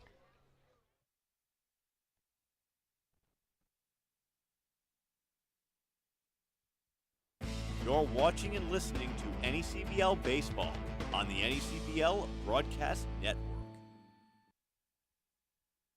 Stay tuned after the game for the Newport Gulls post-game report. Join Nick Lima, Tolan Vaquero, and the Newport Gulls broadcast team as they recap all of the game's highlights. And stick around for the exclusive Player of the Game interview. The Newport Gulls post-game report. Starting right after the final pitch of every home game, Franklin is proud to be the official batting glove of the New England Collegiate Baseball League. Throughout the summer, all 13 NECBL teams are wearing their very own custom team batting gloves, courtesy of Franklin Sports. To order your favorite team's design or to create your own, visit franklinsports.com/custom. That's franklinsports.com/custom and enter the code NECBL20 to save 20% off your purchase. From the NECBL to the major leagues, only the best hitters in baseball wear Franklin batting gloves. The 2016 NECBL All-Star Game is heading to the City by the Sea this summer. The NECBL's Midsummer Classic will be hosted by our very own Newport Gulls on Sunday, July 17th.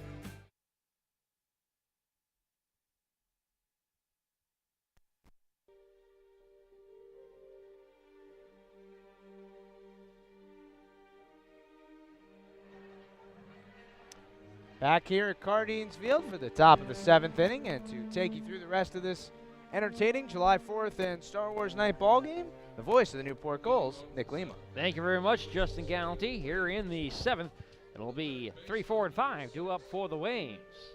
They have a 4-2 lead over the Newport Gulls. Andrew Somerville, lefty, out for another full inning of relief. They're a scoreless 6, sends the first pitch strike. Dean Lockery, he's 0 for 3, but he's driven in a run on a ground down. The next delivery, up and away, and the count 1-1.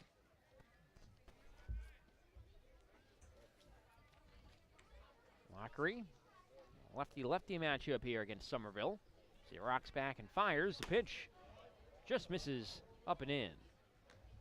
Didn't miss by much. It's been a tight strike zone from Ronaldo Cockrum tonight, but he's called it pretty consistently. Temperature plummets here, the 2-1. That swung on and missed. The count evens up at 2-2. Game time temperature is right around 78 degrees. We're down to 67 now. as the sun is just about completely set. And fireworks will be lighting up the sky here in Newport. You already hear some going off behind us as the 2-2 is taken high, ball 3. I know our camera operators will do a great job trying to catch some of those fireworks for you as they go off in the distance.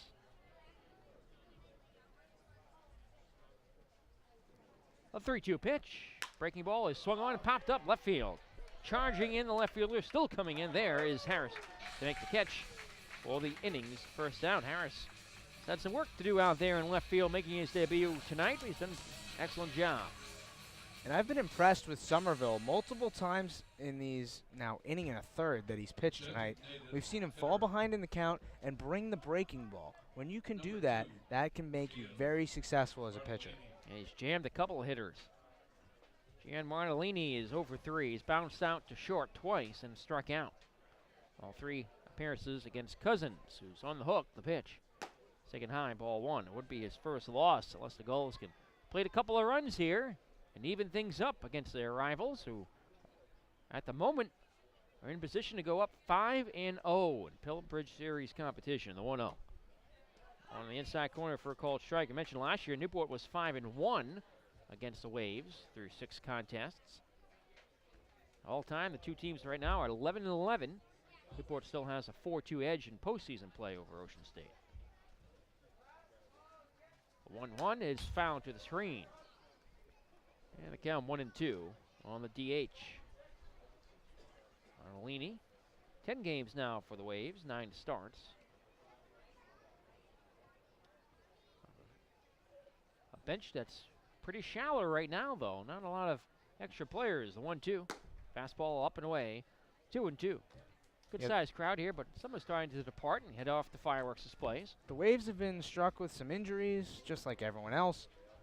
Jared Hood made the decision to go home. Dan Keating, an ankle injury. Pat Madigan, an ankle injury. And as you said, that's left the Waves with a pretty thin bench. 2-2 just misses. The count is full. Austin Upshaw waits on deck. Lights taking full effect here now. The beautiful sunset has left us. A couple of shades of purple remain. Payoff pitch from Somerville is swung on and skied towards the left side. Popped up. Who wants it? The shortstop, Kaiser. He'll reach up and make the catch. And that's the inning's second out. Another pop-up induced by Somerville. Somerville has worked an inning and 2/3 now, has not allowed a hit, and has been very impressive on the mound. And a lot of the Newport relievers have been impressive against the Waves so far this year. The starters, yeah, maybe they've struggled a little bit, but guys coming out of the pen have been very good. The other night, I was very impressed with the job Blake Cairns did, and he did the same thing here at Cardines when he came out of the pen earlier this year. Austin Upshaw takes the first pitch outside, ball 1. Upshaw has doubled and scored. He's also walked and flying to center, 1 for 2 in the game. Cairns has done a fantastic job, the 1-0 inside, ball 2, and he's now fully defined as the Newport Gulls closer. Role he's excelled in. Somerville is 2-0. Outside corner for a called strike. And you can imagine if the Gulls are to come back to tie it or take the lead in this one in the next couple of innings, you could very well see Blake Cairns in the 9th. 2-1. Fastball swung on and missed. Couldn't catch up to the heater from Andrew. 2-2.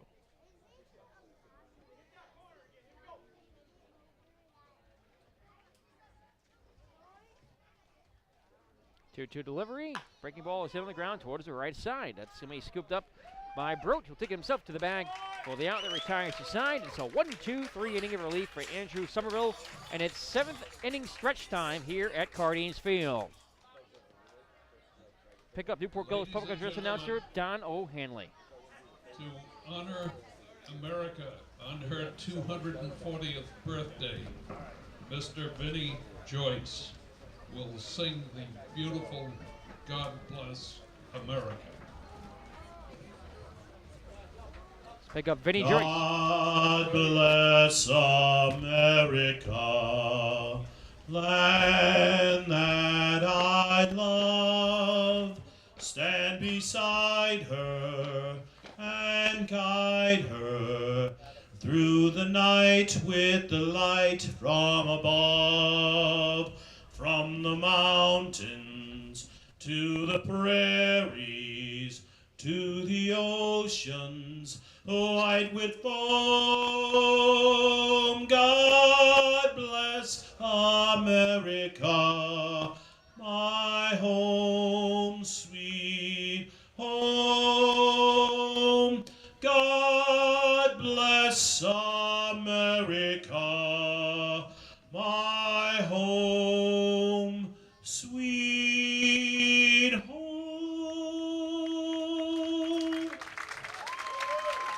Thank you so much, Mr. Joyce. And now we still have time for baseball's anthem. All join in. God bless baseball, and let's have Take Me Out to the Ball Game.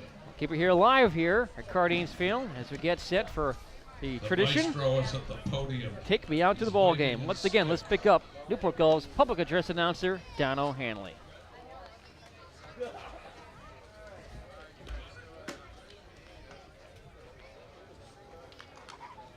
Let's go ahead and sing it without it. We don't need the music. Oh, there it is.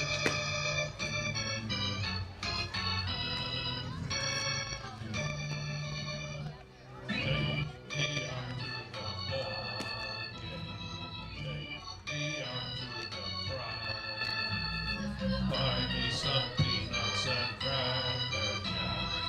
I don't care if I ever get back for it's root for the Gulls team. If they don't win, it's a shame.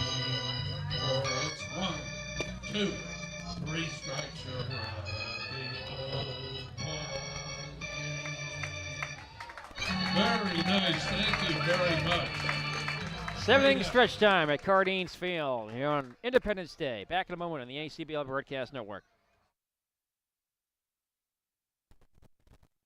You're watching and listening to Newport Gulls baseball on your flagship home for the Gulls all season long, the NECBL Broadcast Network.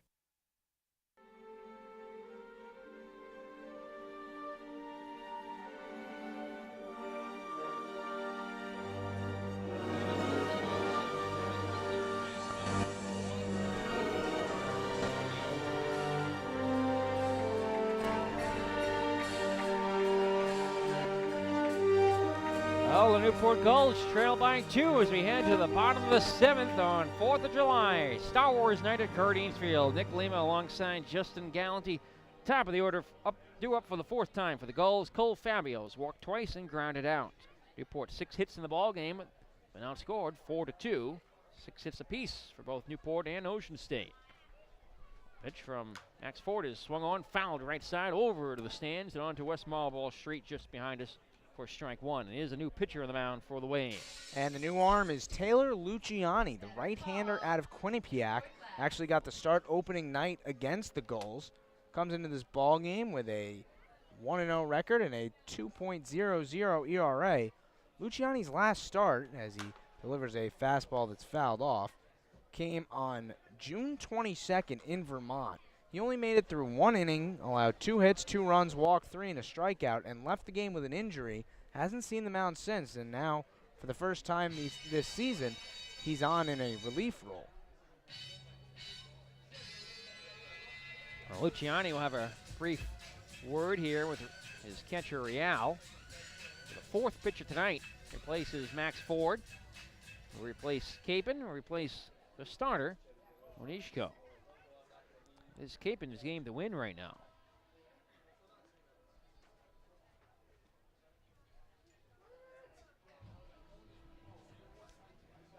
There's the 0-2 pitch. Fastball hit on the ground towards the right side. Charging hard, Lockery has a long throw to first in time to get Speedy Fabio. 5-3 here.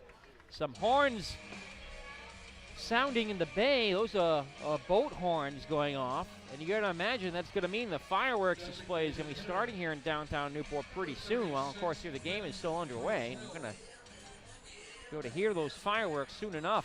Just past 9 o'clock here, and the sun has fully set. 1 out for Ben Brazil, who's over 3, pair of strikeouts. The pitch. Taking a low ball 1. He's flied to left his last time. Most of the Gulls' damage has been done by their 3 and 4 hitters. Combined 4 for 6 between Carpenter and Brote. A pair of RBI and 2 doubles. Brote driving in both runs. The pitch. That swung on and missed. Count 1-1. Brazil at 147 coming into this game. His average drops a bit more. 15 walks.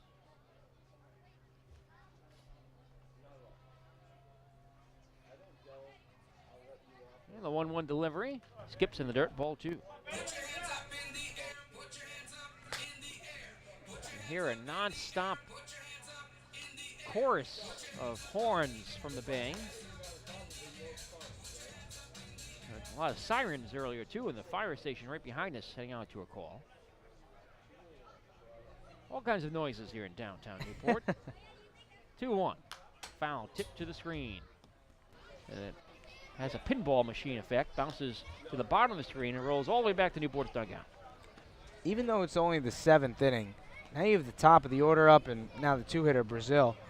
You think this might be the best opportunity Newport has to come back in the ball game. Carpenter and Brote have been by far the best hitters tonight. 2-2 pitch, hook foul left side. That will pinball off the light tower and back towards the Waves dugout, where it's fielded by an assistant coach. Those balls are going to be pretty scuffed up. There's another boat horn. They want their fireworks out there in the harbor. The wind's continuing to pick up a bit here. Blowing out towards the right, the 2-2 pitch. That's foul, tip to the backstop. And he's just gotten a piece of a few baseballs now. Tagged them, but foul. He's done a nice job shortening up his swing. Already struck out twice tonight. Certainly doesn't want to make it 3 and just doing enough to make contact and keep the at-bat alive until he gets a pitch he likes. Luciani looks in, likes what he sees, kicks, delivers the 2-2 pitch. Strike 3 called on the outside corner, and Brazil goes down looking. He knew it. Great pitch from Taylor. Looked like he was expecting something else, ended up with a fastball right down the middle, and the second out of the inning. Newport Harbor right now only about a block away here from Cardines Field and extending about 30 blocks downtown. All along the shoreline here, the wharfs. That's going to be loaded with probably a couple of thousand boats right now of all shapes and sizes. Sailboats and powered boats as well. A couple cruise ships probably parked out there for the fireworks tonight. Carpenter takes the first pitch, strike on the inside corner. The Gulls looking for a little fireworks of their own before this one's over. They're down 4-2 here in the 7th. They're running out of time here. Trying to avoid losing 2 in a row to the Waves. Gulls just off a 6-game losing streak, matching their longest in franchise history. The only time they lost 6 was in 2008. Pitch is found, tipped up the first base line. 0-2, Carpenter in a hole. He's 2 for 3, doubled and scored in the 4th, singled in the 5th, and struck out looking to end the 1st. So that 2008 season, Newport made it all the way to the NECBL Finals. Defeated by the Sanford Mainers right here at Cardines Field. Swept. Or rather in Game 3, they were defeated here.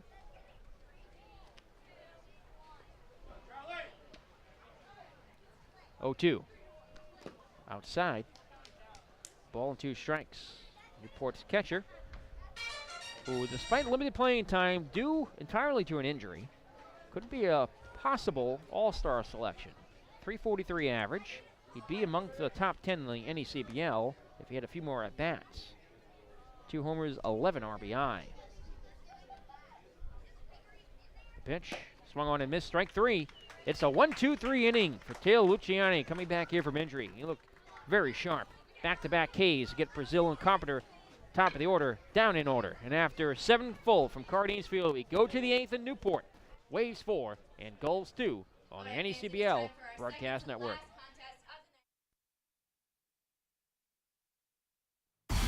Need your Gulls fix? Check out NewportGulls.com. That's NewportGulls.com.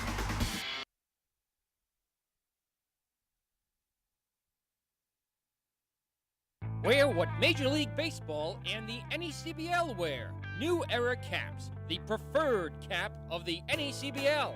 Show your support by visiting the souvenir stand at your next game and become a part of your favorite team. New Era Caps, the preferred cap of the NECBL. The NECBL is a Major League Baseball-sponsored summer collegiate league designed to enhance the quality of life in our 13 scenic communities by providing quality baseball at an affordable price in a family-friendly environment. In the NECBL, summer collegiate baseball has become the common denominator that brings our region and our communities together. Last year, over 250,000 fans came out to our ballparks, and countless others followed along online via internet broadcasts, Facebook, and mobile apps. Over 100 NECBL alumni have already cracked Major League rosters, and that number will continue to grow this season. Tour New England this summer to see future professionals while visiting some of the most beautiful scenic communities in the region. Visit www.necbl.com to learn more about what makes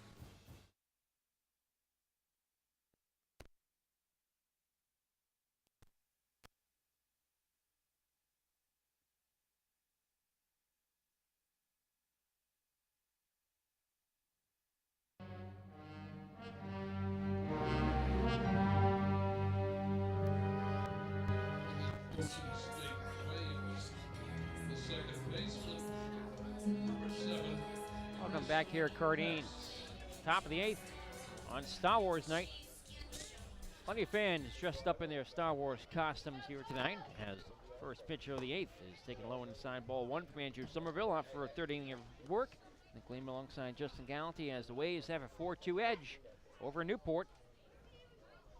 Pushes his length around the pitch. That swung on and looped off the end of the bat into center field, but there to make the catch. Travis Young. Chris Hess is retired. And there's one away. Another fly ball.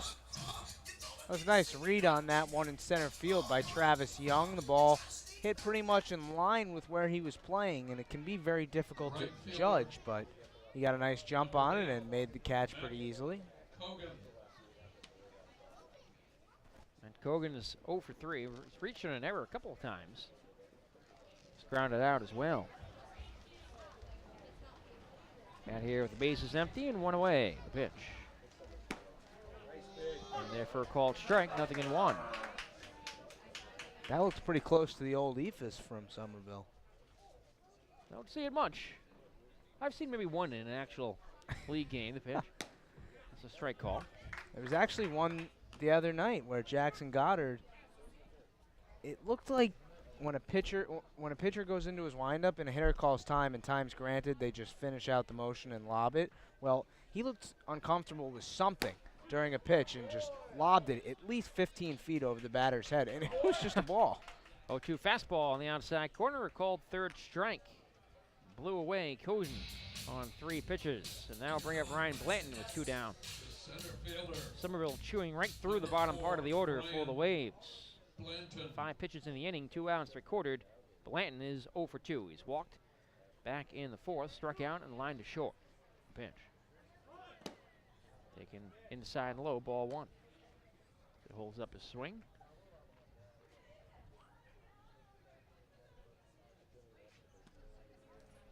One-0. That's hooked foul left side. One of our left field camera operators caught any fireworks going off yet. Don't see any in that shot. Better call. Newport Glass. I only heard the one probably 5-10 minutes ago now. 1-1.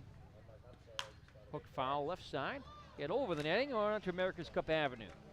It'll be a souvenir for some windshield. Better call. Newport Glass.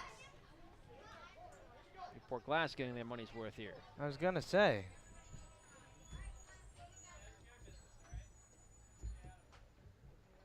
Two outs, 1-2. Curve, drops in there on the outside corner. A beautiful breaking ball, 12-6 from Somerville. Back-to-back strikeouts looking. A 1-2-3, 8th inning for Somerville. He's retired 7 straight, going back to the 6th. Looks sensational. We go to the bottom of the 8th here at Cardines Field. Newport Gulls trailing the Ocean State Waves 4-2 as we continue on the NECBL Broadcast Network.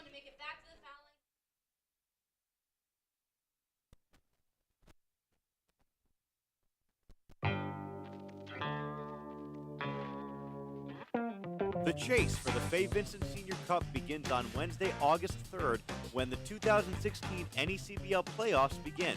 Once again, the top 4 teams from each division will qualify, with winners advancing to the NECBL Championship Series to fight for the league title. All series will be played in best-of-3 format throughout the postseason. For more information, head to necbl.com.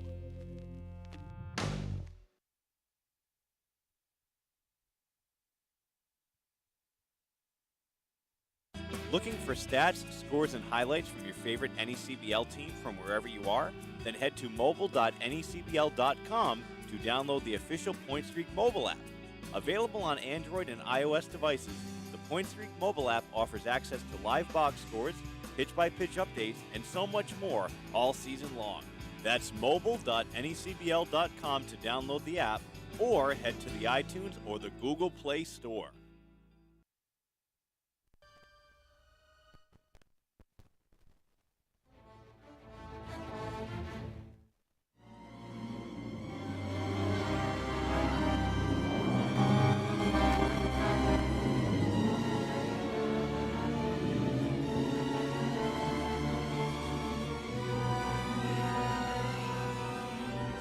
Well, here in the home half of the 8th, time running out for the Newport Gulls, in danger of losing their 5th straight game to the Ocean State Waves, and second straight in the last 3 days. New pitcher on the mound, their 5th of the night. Here to tell you about him is Justin Gallanty. Well, thank you, Nick. It'll be the right-hander out of the University of Rhode Island, Nick Johnson, making appearance number 10 of the summer for the Waves. He's pitched in 13 2/3 innings so far to an ERA under 1.4 in his last appearance. Picked up the save in the rain-shortened victory over Mystic on Friday.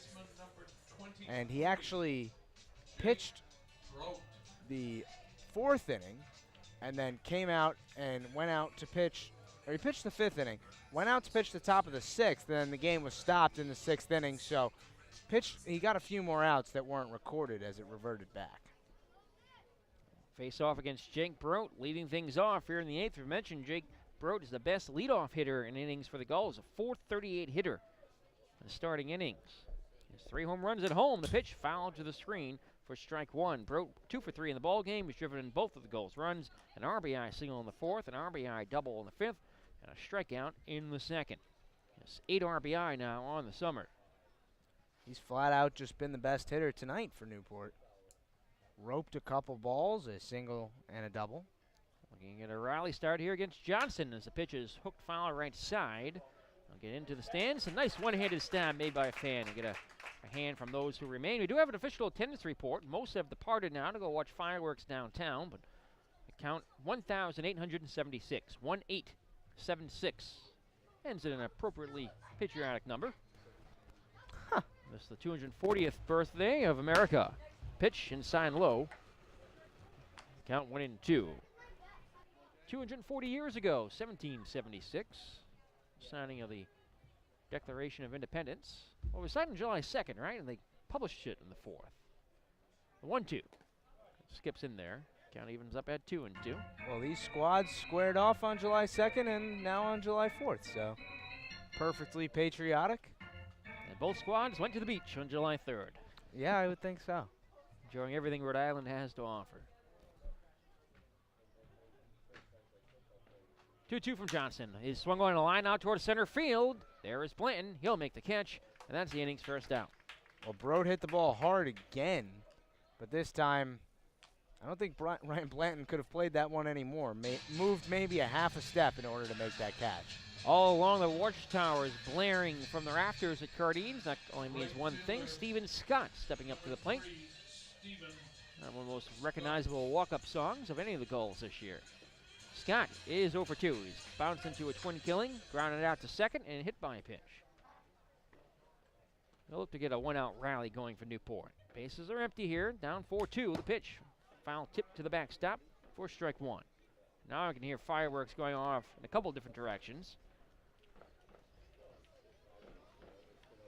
Inch up our effects microphone, get a listen in. Perhaps our camera operator can get a shot too down the left field line. 0-1. That's foul to the netting. Flag still blowing out towards right field. Any balls hit that direction will carry well, though. There really haven't been any hit in the air out there tonight. Not high enough anyway. A couple pop-ups in that direction. 0-1, cut on and miss. And Scott, factors the 0-2, goes down by way of the K. 2 up, 2 down for Johnson. He'll face off against Connor Kaiser. Look to break out a slump right here. He's 0 for 2 with a walk. Kaiser's averages drop below 100. Johnson looks pretty impressive tonight. This is about as hard as I've seen him throw this season. And right there, he pulled the string on a very nice changeup to strike out Scott. Pitch from Nick is taken for a strike, an off-speed delivery on the inside corner. Gulls down to their last 4 outs. In danger of dropping below 500 again here at home. The 0-1 outside, misses the slider. And you just pull up, look at the field, see all the things that are different about Cardines than other stadiums in the league and in the country, and you can see why a team that plays half their games here would have a great home record. So very surprising that the Gulls have struggled this year. 1-1 pitch in there for a strike, and there's the fireworks, and that will send all the fans racing to the top row of bleachers. I think we might be the only ones left watching the game now. There they go. Fantastic display going off. It is rocking Cardines Field.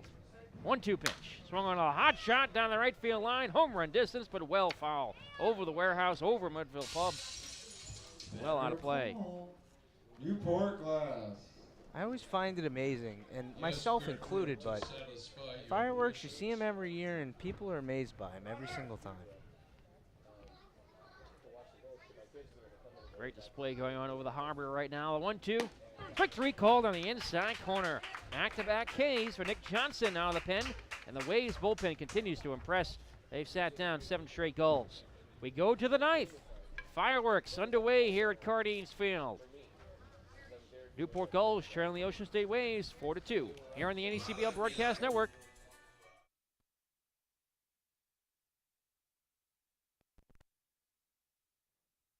You're watching and listening to NECBL Baseball on the NECBL Broadcast Network. Hey, Gulls fans! Want to know more about the Newport Gulls? Log on to www.newportgulls.com and get all of the latest stats and standings. Follow your favorite players all season long or find out about the latest giveaways, promotions, and special events. For game day, organizational, and other information, including the Newport Gulls Game Recap blog, visit newportgulls.com. The Newport Gulls are a 501c3 nonprofit organization.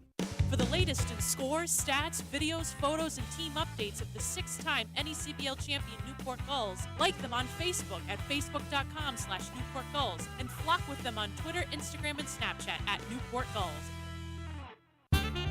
Hey fans, you know how busy the NECBL season is. Over 40 games in under 2 months is a lot of baseball to stay on top of for even the most dedicated fan.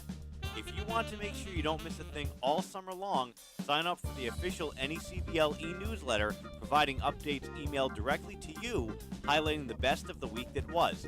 Don't miss out. Sign up at necbl.com today.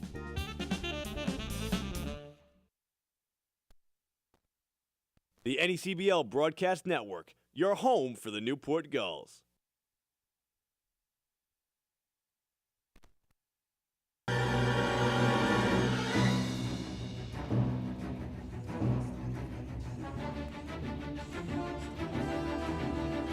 Star Wars Day at the field. Fireworks going on in the air above downtown Newport on 4th of July. And the Ocean State Waves leading the Newport Gulls 4-2 as we head to the 9th here at Cardines Field.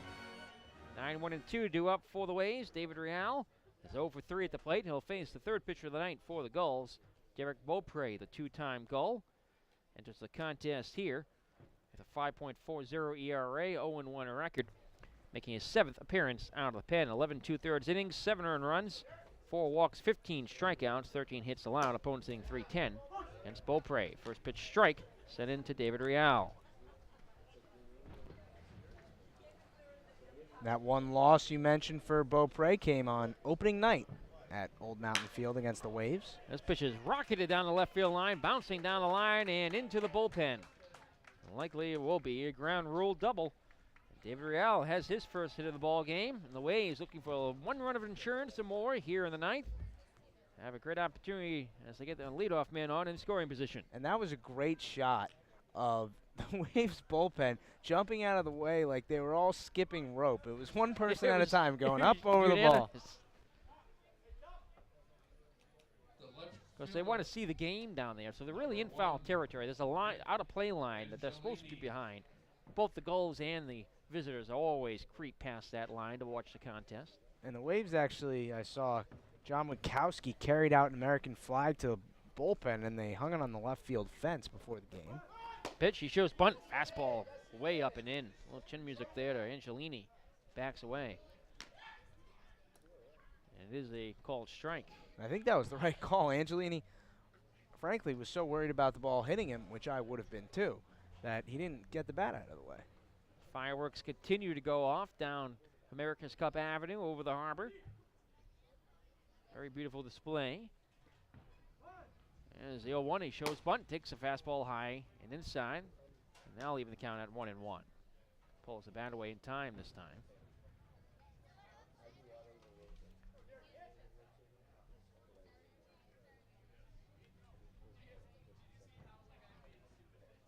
One, foul tip to the backstop. 1-2, just did get a piece of it, scoring the bunt. Likely will not bunt again here. Real at second.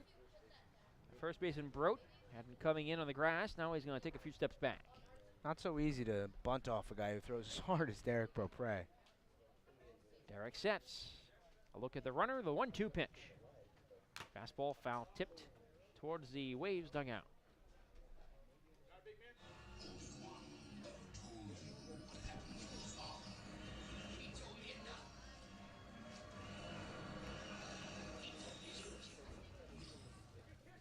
One and two the count here on Angelini. Grant Williams, 2 for 3 tonight with a walk, an RBI double, a stolen base, a run scored, waits on deck. Continues his amazing season, will be locked for the All-Star game. 1-2. Just missed inside, didn't miss by much. That was a nice breaking ball from Beaupre, just didn't get the call from Cochran, but very good pitch there. Tough pitch for Angelini to lay off of. Now a 2-2 for Beaupre. Here it comes. Same spot as swung on and missed. Dropped by the catcher. Picked up by Carpenter. Throws over to first with a strikeout 2-3. That's the inning's first out. 2 up in the bottom of the ninth. Last chances for the Gulls. Still on the bottom of the order. The new Gull, Trey Harris, Mark Powell, and Travis Young. They do have a full bench available. Number 10, see if acting manager Eric DeGree decides to go with inning bottom of the ninth substitutions. Derek Beaupre worried about a runner at second. Williams now at the plate, the pitch. Ground ball bouncer left side, and that's through for a hit. Being held at third is Real. That one was sharply hit, and Real had to make sure to hold up and make sure that wasn't either fielded or hit him. So he's no chance to score, but it's going to be a single for Grant. He has his third hit of the night. He's on base for the 4th time. Another ho-hum day for the NECBL league leader in hitting, and like you mentioned, an absolute lock for the All-Star game. Number 6, Dean Lockery. With that hit, Williams' average is up to an even 400. Start of the night at 379. Is Lockery. He was 0 for 4 with an RBI. The pitch, hooked foul back towards the netting. Strike 1.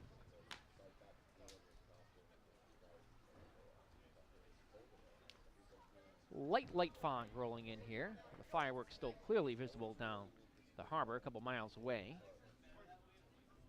Nothing that's clouding up play at all. 0-1. Breaking ball is hooked foul left side. Quickly, Beaupre's ahead of Lockery. No balls and 2 strikes. Better call. Newport Glass.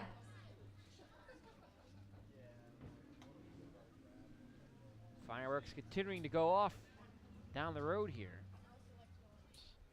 We'll see our left field camera getting a great shot of them. The 0-2 is on the way from Beaupre. Breaking ball is swung on and belted out towards left field deep. Harrison Young going back, looking up at the wall. This one's going to be caught out there by Young. Tagging from third. Coming home, the score is Real. And it's a 5-2 Ocean State Waves lead. An RBI sacrifice fly off the bat of Dean Lockery. And as a coach, you have to be so happy with the approach that Dean Lockery has had tonight. 2 RBIs, like you said, and they've both come when he's made outs. That's a mature hitter doing what the team needs. Productive outs tonight from Lockery. He picks up his 4th RBI, 2nd of the game. There's Mortellini now with 2 away. The Waves up by 3 runs, 5-2. Mortellini has grounded out twice, fly to short, struck out. Check over to first. The ball rolls away from Brote. It's going to roll down towards the concession area. Off to second goes Williams. That's going to be an error on the pitcher, Beaupre. He won. Puts a runner in scoring position here before he throws a pitch to Mortellini.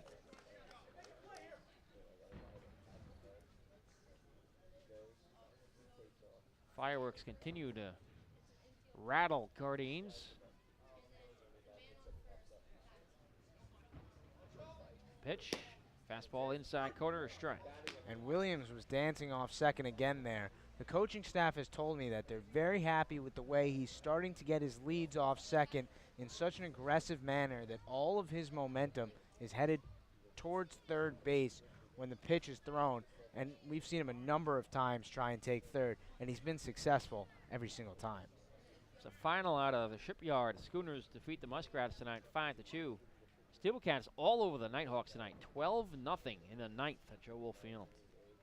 All the other actions on the 4th of July. The pitch, that's swung on and hit in the air to right. Going back is Scott, racing over to the wall. It's going to be caught out there by Scott. A one-handed stab for the out. There retires aside. The Waves get across the insurance run here in the ninth. Take a 5-2 lead into the home half of the ninth. The Newport Gulls trying to avoid being defeated by Ocean State for the 5th time. We head to the bottom of the ninth next as the fireworks continue here in Newport on the NECBL Broadcast Network on Star Wars Night, Independence Day 2016.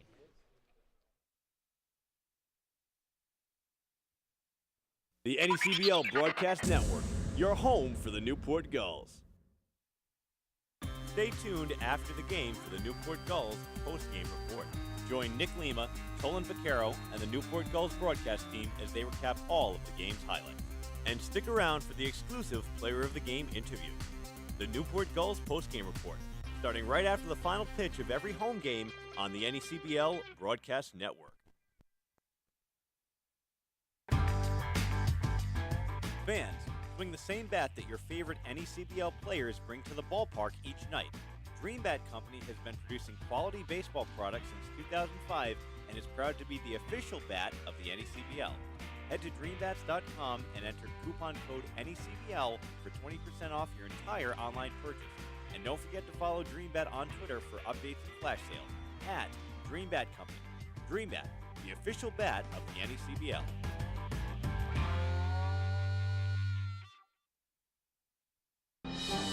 Stay tuned. Stats, updated standings, and the exclusive Player of the Game interview just minutes after the final pitch on the Newport Gulls post-game report on the NECBL Broadcast Network.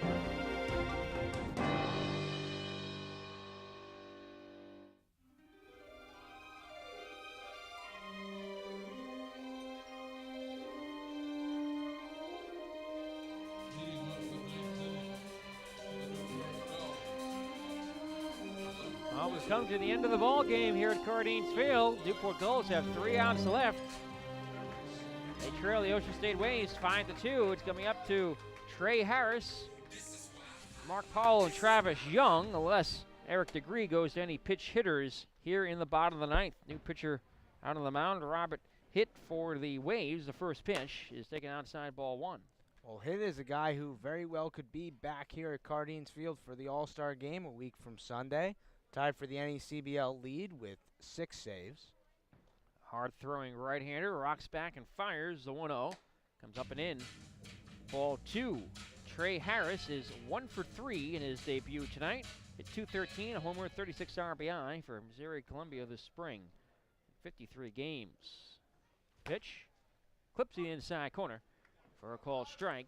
2-1. Newport could use a couple base runners here, down by a score of 5-2 in the last of the ninth at Cardines.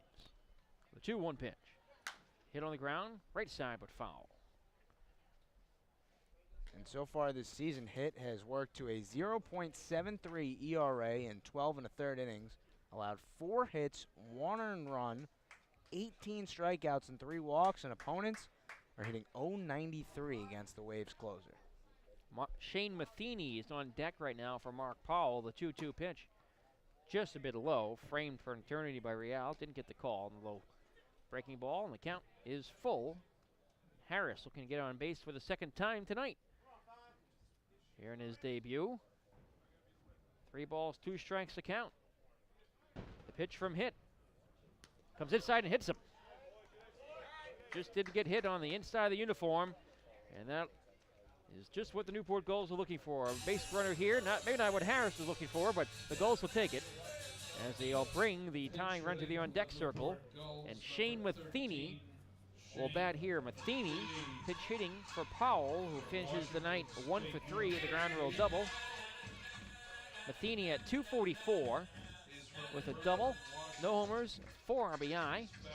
He's 11 for 45 on the season, 6 walks.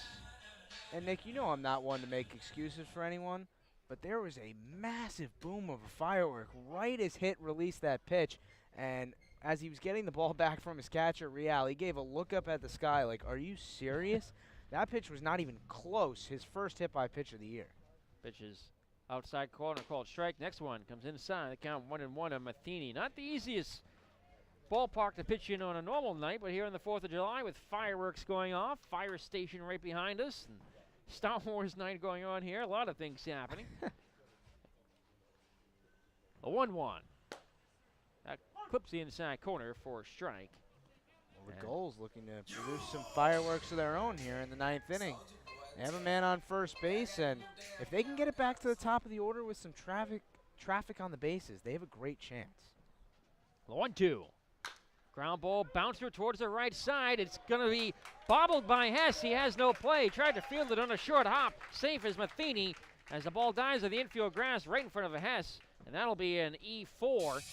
And now the Newport Gulls will bring the tying run to the plate here in the bottom of the 9th. Here comes Travis Young, 0 for 2 with a walk. And we're going to have another pinch hitter here. So Young is lifted. We're going to see Troy Dixon, one of the hottest hitting Gulls, in for the center fielder Young here.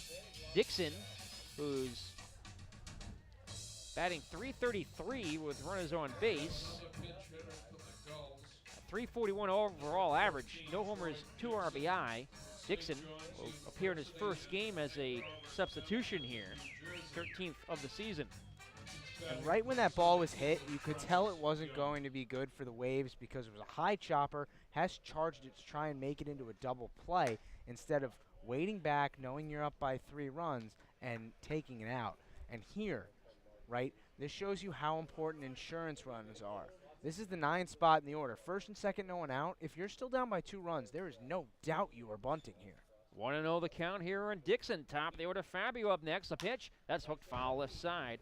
Another big boom from a half stick of dynamite firework over the harbor. 1-1 the count here on Newport's pitch hitter here, Dixon. So the Gulls trying to rally here in the 9th, down 5-2. They've been shut out since the 5th. Dixon from the left side against the righty Robert Hitt, who comes to the stretch and is ready with the 1-1. Just missed outside, 2 balls and a strike. Grand finale is going to be happening pretty soon in that fireworks display. I wonder if it will be timed with any fireworks from the Gulls bats here. Cole Fabio waits on deck. And then a couple of dangerous hitters in Ben Brazil and Charlie Carpenter. 2 men on, nobody out. And the 2-1. Taking high ball 3. He's in danger of loading the bases here with nobody out. And the Waves had the day off yesterday, but Hit through 2 innings for the first time this season on Saturday against the Gulls, and Dixon started behind the plate in that game, was 0 for 4, and struck out in the 9th against Hit. From the stretch, the 3-1 pitch. Outside ball 4. And they're loaded up in the bottom of the 9th, and here comes Ben Brazil. Instead, we're going to have, here comes Cole Fabio. I apologize. Skipping ahead one in my lineup card. Ben's on deck. And Cole Fabio will be the batter. And now we're going to have a meeting of everybody there could be a meeting of with the Waves. The entire infield comes in, the catcher David Real, and now pitching coach Brian Kiyu. We'll have a conversation with their pitcher Robert Hitt, who so far this inning they've loaded the bases against him on a hit by pitch on a 3-2 pitch, an error on the second baseman Hess, and then there got ahead in the count against Dixon and then just lost him. Newport Gulls need 3 runs to tie it. All those runners are on base. They need 4 to win it. Here in the bottom of the 9th at Cardines Field, as the fireworks continue to go off, the mound conference is broken up. And Cole Fabio, the leadoff man, will be the hitter. He's hitting .385 with runners in scoring position. Fabio is 2 for 4 with the bases, 2 for 8 with the bases loaded. Pair of RBI this summer.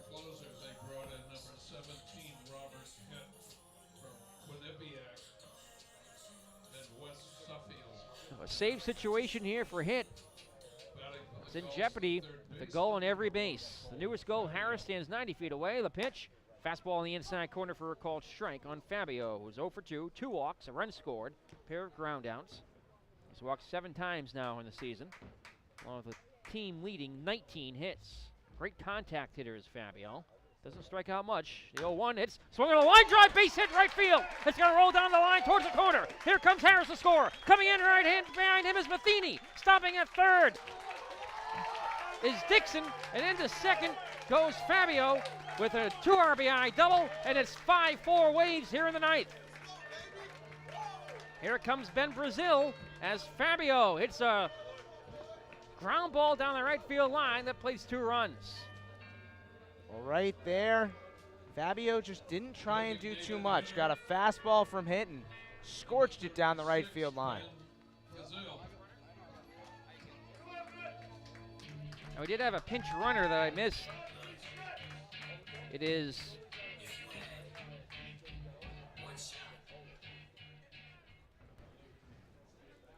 Chris Chatfield pinch running for Dixon as the first pitch misses low ball 1 to Brazil. So now the Gulls have the tying run 90 feet away, the winning run in scoring position. The Gulls, who have already walked off on a grand slam at Cardines this summer, looking to walk off here tonight perhaps on 4th of July. The 1-0 pitch. Swinging a hard shot foul left side, 1-1. And Brazil is 0 for 4. Still nobody out here in the bottom of the 9th. If there was just a man on third base right now, the Waves would bring the infield in, but due to the fact that the winning run is on second, they have to keep the infielders back because they don't want to allow a free base hit. The grand finale going off. The pitch outside, ball 2. Lots of fireworks going off down the road here on America's Cup Ave. The tying run, Chatfield at third. Fabio the winning run at second. The pitch, breaking ball is just outside. Ball 3, didn't get the call from home plate umpire Cockrum, and Hitt in danger of reloading the bases here with a dangerous hitters Carpenter and Brote to follow. 3-1 the count, nobody out, bottom of the 9th. Here's the pitch. That's outside, ball 4, and they're loaded up. Interesting pitch selection there. You're behind 3-1 in the count against Ben Brazil, who, don't get me wrong, very good hitter, but hitting under 150 on the year and 0 for 4 tonight, and you walk him to bring up Carpenter, who's 2 for 4 tonight, and Brote on deck, but it doesn't look like Hitt's going to be the one to face him. That's going to do it for Hitt. We'll keep it right here live during the pitching change. Fireworks going off in all directions at Cardines Field. Newport looking for one more fireworks display on the field here tonight. They've plated 2 runs here in the bottom of the 9th, have turned a 5-2 game into a 5-4 game. How important is that insurance run now? As the Gulls, with nobody out, have loaded the bases here against Robert Hitt, and he will be pulled from the ball game. And it'll be the right-hander, Tyler Bars, coming on for the Waves as we see this unbelievable fireworks display over the harbor here in Newport. And the way things are looking, those fireworks could also resemble a potential comeback walk-off victory for Newport. Tyler Bars will look to stop the momentum here. Bars is another Rhode Island Ram. Comes into the game with a 1.86 ERA and a couple saves in 9 2/3 innings. Been very effective on the mound for the Waves. Has had a little bit of trouble with his control at times, and, well, he comes in with nowhere to put Charlie Carpenter. Charlie Carpenter is probably the most dangerous hitter that Bars could be facing here. With a tying run at third, the winning run at second, nobody out. Bottom of the ninth at Cardines. Carpenter is hitting .343 coming into tonight's game. He's already 2 for 4 at the plate with a double, a single, a run scored, 2 strikeouts.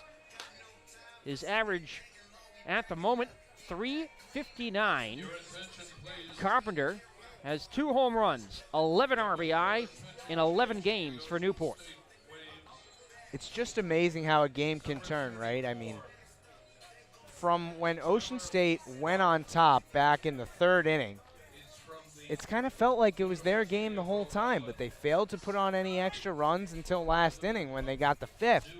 But now, I mean, if you're Newport, you're taking this position you're in right now and running with it. Carpenter is batting .667 with runners in scoring position with a home run and 9 RBI. You can hear the horns blaring. Thanking the fireworks display. It was beautiful tonight. Gulls looking for a couple more fireworks right now. I think I've said that 3 times. Here's the pitch. It's too perfect. Strike on the inside corner to Carpenter. And again, is 2 for 4. He faces Bars, the 7th pitcher of the night for the Waves. The last 6 of them all right-handers.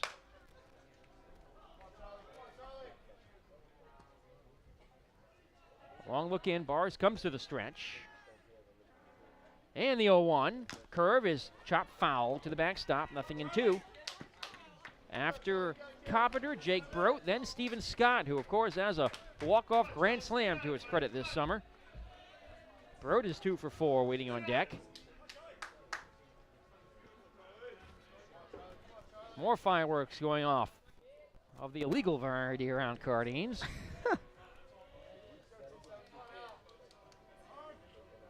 Brazil, who walked at first. Fabio, the 2 RBI double, stands at second. Chatfield, who pinch ran for the pinch hitter, Dixon, who had walked, stands in at third base. He's the tying run. The 0-2 pitch. Ground ball bouncer towards the left side. Fielding. It gets by the third baseman. Here comes one run to score. Grounding third, hitting home. The throw to the plate is done in time. Newport Gulls walk off the win here on 4th of July at Cardines. 6-5 the final score. They mob Charlie Carpenter as the ball gets by Williamson left. And the Gulls score 4 times here in the bottom of the ninth and win it 6-5. Unbelievable. Newport Gulls win it 6-5, the final score, as Newport defeats Ocean State for the first time this summer, walks off for the third time this season at home, and the Gulls defeat the Waves 6-5, heading into the bottom of the ninth, down 5-2, have a 4-run ninth, and win 6-5. Let's get the official scoring in that last play. It's going to be an error in E6. As Carpenter gets the job done on a hard-hit ground ball towards the left side. It scored the tying run, Chatfield, the pinch runner. It scored Fabio. The winning run, the throw to the plate, just a bit too late. No tag. And the Gulls and the Waves shake hands here for the 5th time this summer, and for the first time, the Gulls with a victory. Well, just an outstanding ball game here at Cardines Field. A great comeback by Newport, and if you're the Gulls, it has to feel great. You finally get one from the Waves. You do it in an outstanding, exciting fashion. You come back in the 9th inning, and then if you look at the game from the Ocean State side, You give up 4 runs on 1 hit in the 9th inning. That cannot happen if you're going to be a first base ball club. Newport Gulls win it here tonight. Final score is 6-5. Stay tuned. A post-game show starts next on the NECBL Broadcast Network.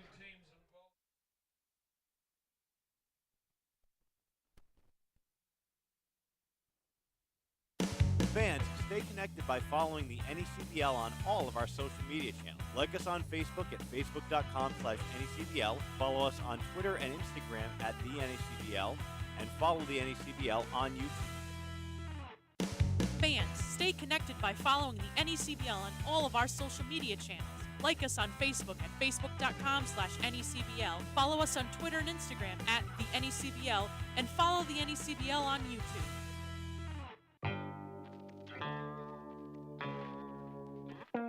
The chase for the Fay Vincent Senior Cup begins on Wednesday, August 3rd, when the 2016 NECBL playoffs begin. Once again, the top 4 teams from each division will qualify, with winners advancing to the NECBL Championship Series to fight for the league title. All series will be played in best-of-3 format throughout the postseason. For more information, head to NECBL.com.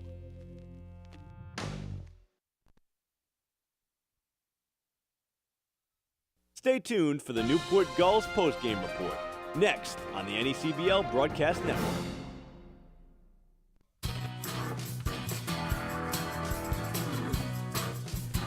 Welcome back here at Cardines Field. Let's take another look at the game-winning play as the Newport Gulls walk off. And Charlie Carpenter at the plate. Bases loaded situation, bottom of the 9th. And all it took was a little ground ball towards the left side. 2 runs across for the Gulls, 4 runs total in the bottom of the 9th as they walk off to win for the 3rd time this season. And they marb Charlie Carpenter in celebration.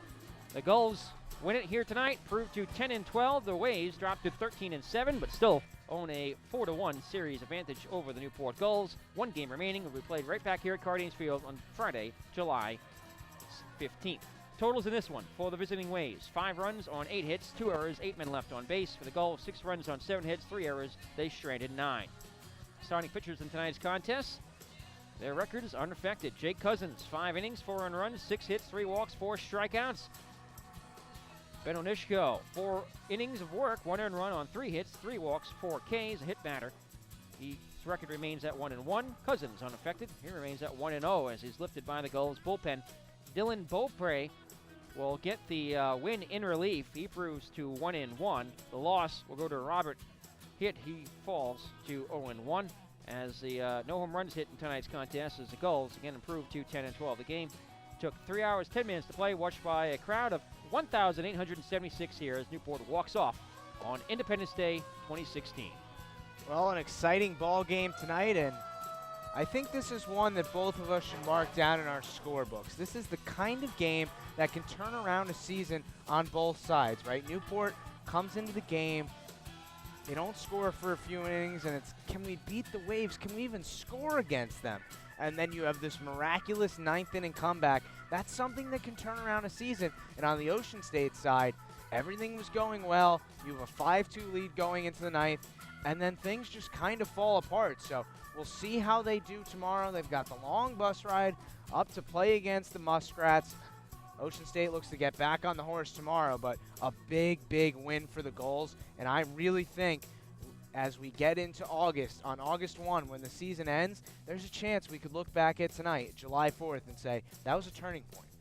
Newport Gulls will certainly look to this contest here for momentum as they head forward. A tough stretch ahead. Again, Newport will be on the road tomorrow. Face off against the Upper Valley Nighthawks at 6:30. Tolan Vaquero will have the call. Gulls back home on Wednesday against the Valley Blue Sox. 6:35 start here at Cardines Field tomorrow. Newport will turn to Matt McGarry, a Vanderbilt righty, for the start. And what's next for the Waves? Well, the Waves, as I mentioned, will be at Winnipesaukee tomorrow. They will take on the Muskrats, and it'll be the left-hander Jordan Fulbright, who Gulls fans are familiar with.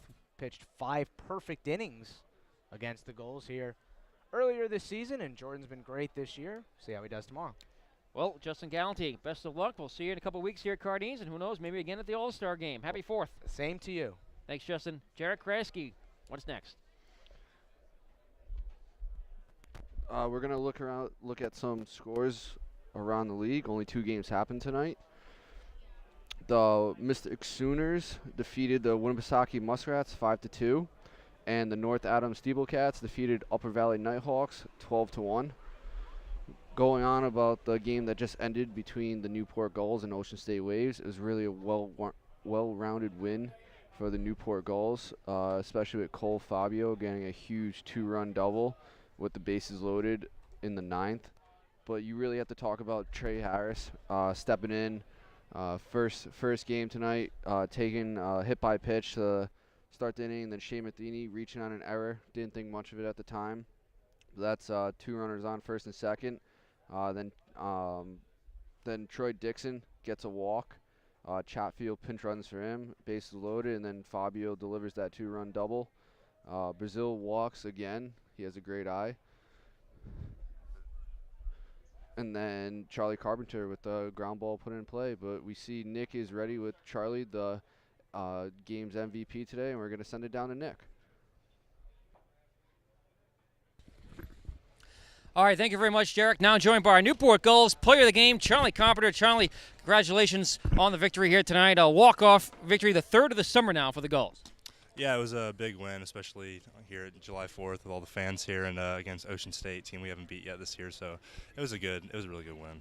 Yeah, the Waves really had the Gulls number, but it looked like Newport was en route to another loss here against Ocean State tonight. The Waves are kind of in command. They got that insurance run in the 8th inning, a 5-2 lead, bottom of the 9th. But this is a team, again, that's already walked off twice this summer. And, especially at this ballpark, anything can happen at Cardines Field with the hometown crowd here, the fireworks going off in the distance. It's kind of a crazy night here in the 4th of July, Star Wars night, all kinds of crazy things happening. Does that sort of stuff impact the game at all? Oh, absolutely. I mean, when we have an amazing crowd like we have here at Cardines and, the July 4th fireworks going off, we made our own fireworks here tonight, so it was a big one. Charlie, you already were a Gulls player of the game candidate tonight before the 9th. 2 for 4 coming into that last at-bat, the single and a double, making good contact with the ball since you've come back from your injury. Yeah, today I wasn't seeing the ball too well, but I was able to get some good pitches to hit and, just put some good swings on some balls, but still got a lot of work to do. That's 2 strikeouts again tonight, so, just going to keep working, hopefully get some wins, and keep working throughout the summer. Jake Cousins gave a few runs here tonight, but the bullpen really stepped in. Andrew Somerville was sensational on the mound, and Derek Propre shutting the door as well. Yeah, Andrew was lights out, and hats off to Jake. I mean, even though he gave up 4 runs, he still competed and really just wanted the ball out there, and you got to love a guy like that with that kind of spirit. But, Andrew came in and dealt, and Derek, didn't have his best stuff, but still only gave up 1 run, and it was enough for us to get the win. A 4-run bottom of the 9th for the Newport Gulls. Take us through that last at-bat. Started me off 2 sliders, had no business at either of those pitches. Then came fastball in, beat me. It just was able to hit the ball in the right spot, I guess, and got the job done. Now, Charlie, you got to see a few games for the bench as you had an injury earlier on in the season, but you're full strength now, 100%? Yeah, 100%. Tonight was the first game catching, and everything felt great, so I'm excited to be back there and do whatever I can to help the team win for the rest of the summer. Well, tonight the Gulls officially at the halfway point, 22 games into this 2016 season. How are you enjoying your summer here in Newport? Oh, it's amazing. I couldn't ask for anything better. Hopefully we're going to get some more wins here in the second half, but couldn't ask for a better place to play and a better field, and it's just really excited for the second half. Charlie Carpenter, the hero tonight in the 9th, walk-off error, but a couple hits as well as Newport Gulls defeat the Ocean State Waves 6-5, walk-off to win. Congratulations, your Gulls player of the game. Thank you. Thanks, Charlie. Let's send it back up one more time to Jarek Kraske. Jarek? Thank you, Nick. So the Gulls really came out tonight with Carpenter and Bro really leading the offense in the 3-4 spot, so it just looks good for the next upcoming days, but we're going to send it back to Nick for the final word. Nick?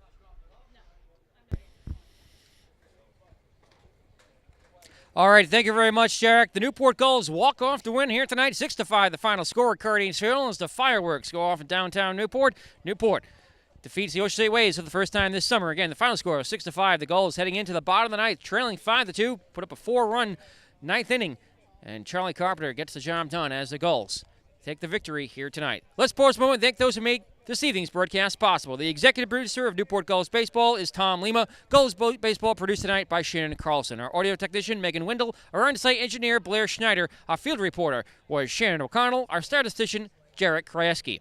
For Justin Gallanty, I'm Nick Lima here at Cardines Field. The Newport Gulls walk off to win 6-5. Will head back on the road tomorrow for a 6:30 contest in interdivision play against the Upper Valley Nighthawks. Matt McGarry will have the start for the Gulls as Newport will return back home here on Wednesday night, July 6th, to take on the Valley Blue Sox. Pre-game show to start at 6:05, first pitch at 6:35. We hope you'll join us then. One final time, the final score. Newport walks off tonight, 6-5 against Ocean State as the Gulls continue on a tough schedule ahead for the remainder of the week. Again, on the road tomorrow, back home on Wednesday. We hope you join us for that broadcast. And until then, happy 4th of July, happy Independence Day here from Cardines Field. Thanks for tuning in to tonight's broadcast. Signing off for tonight. So long, everybody.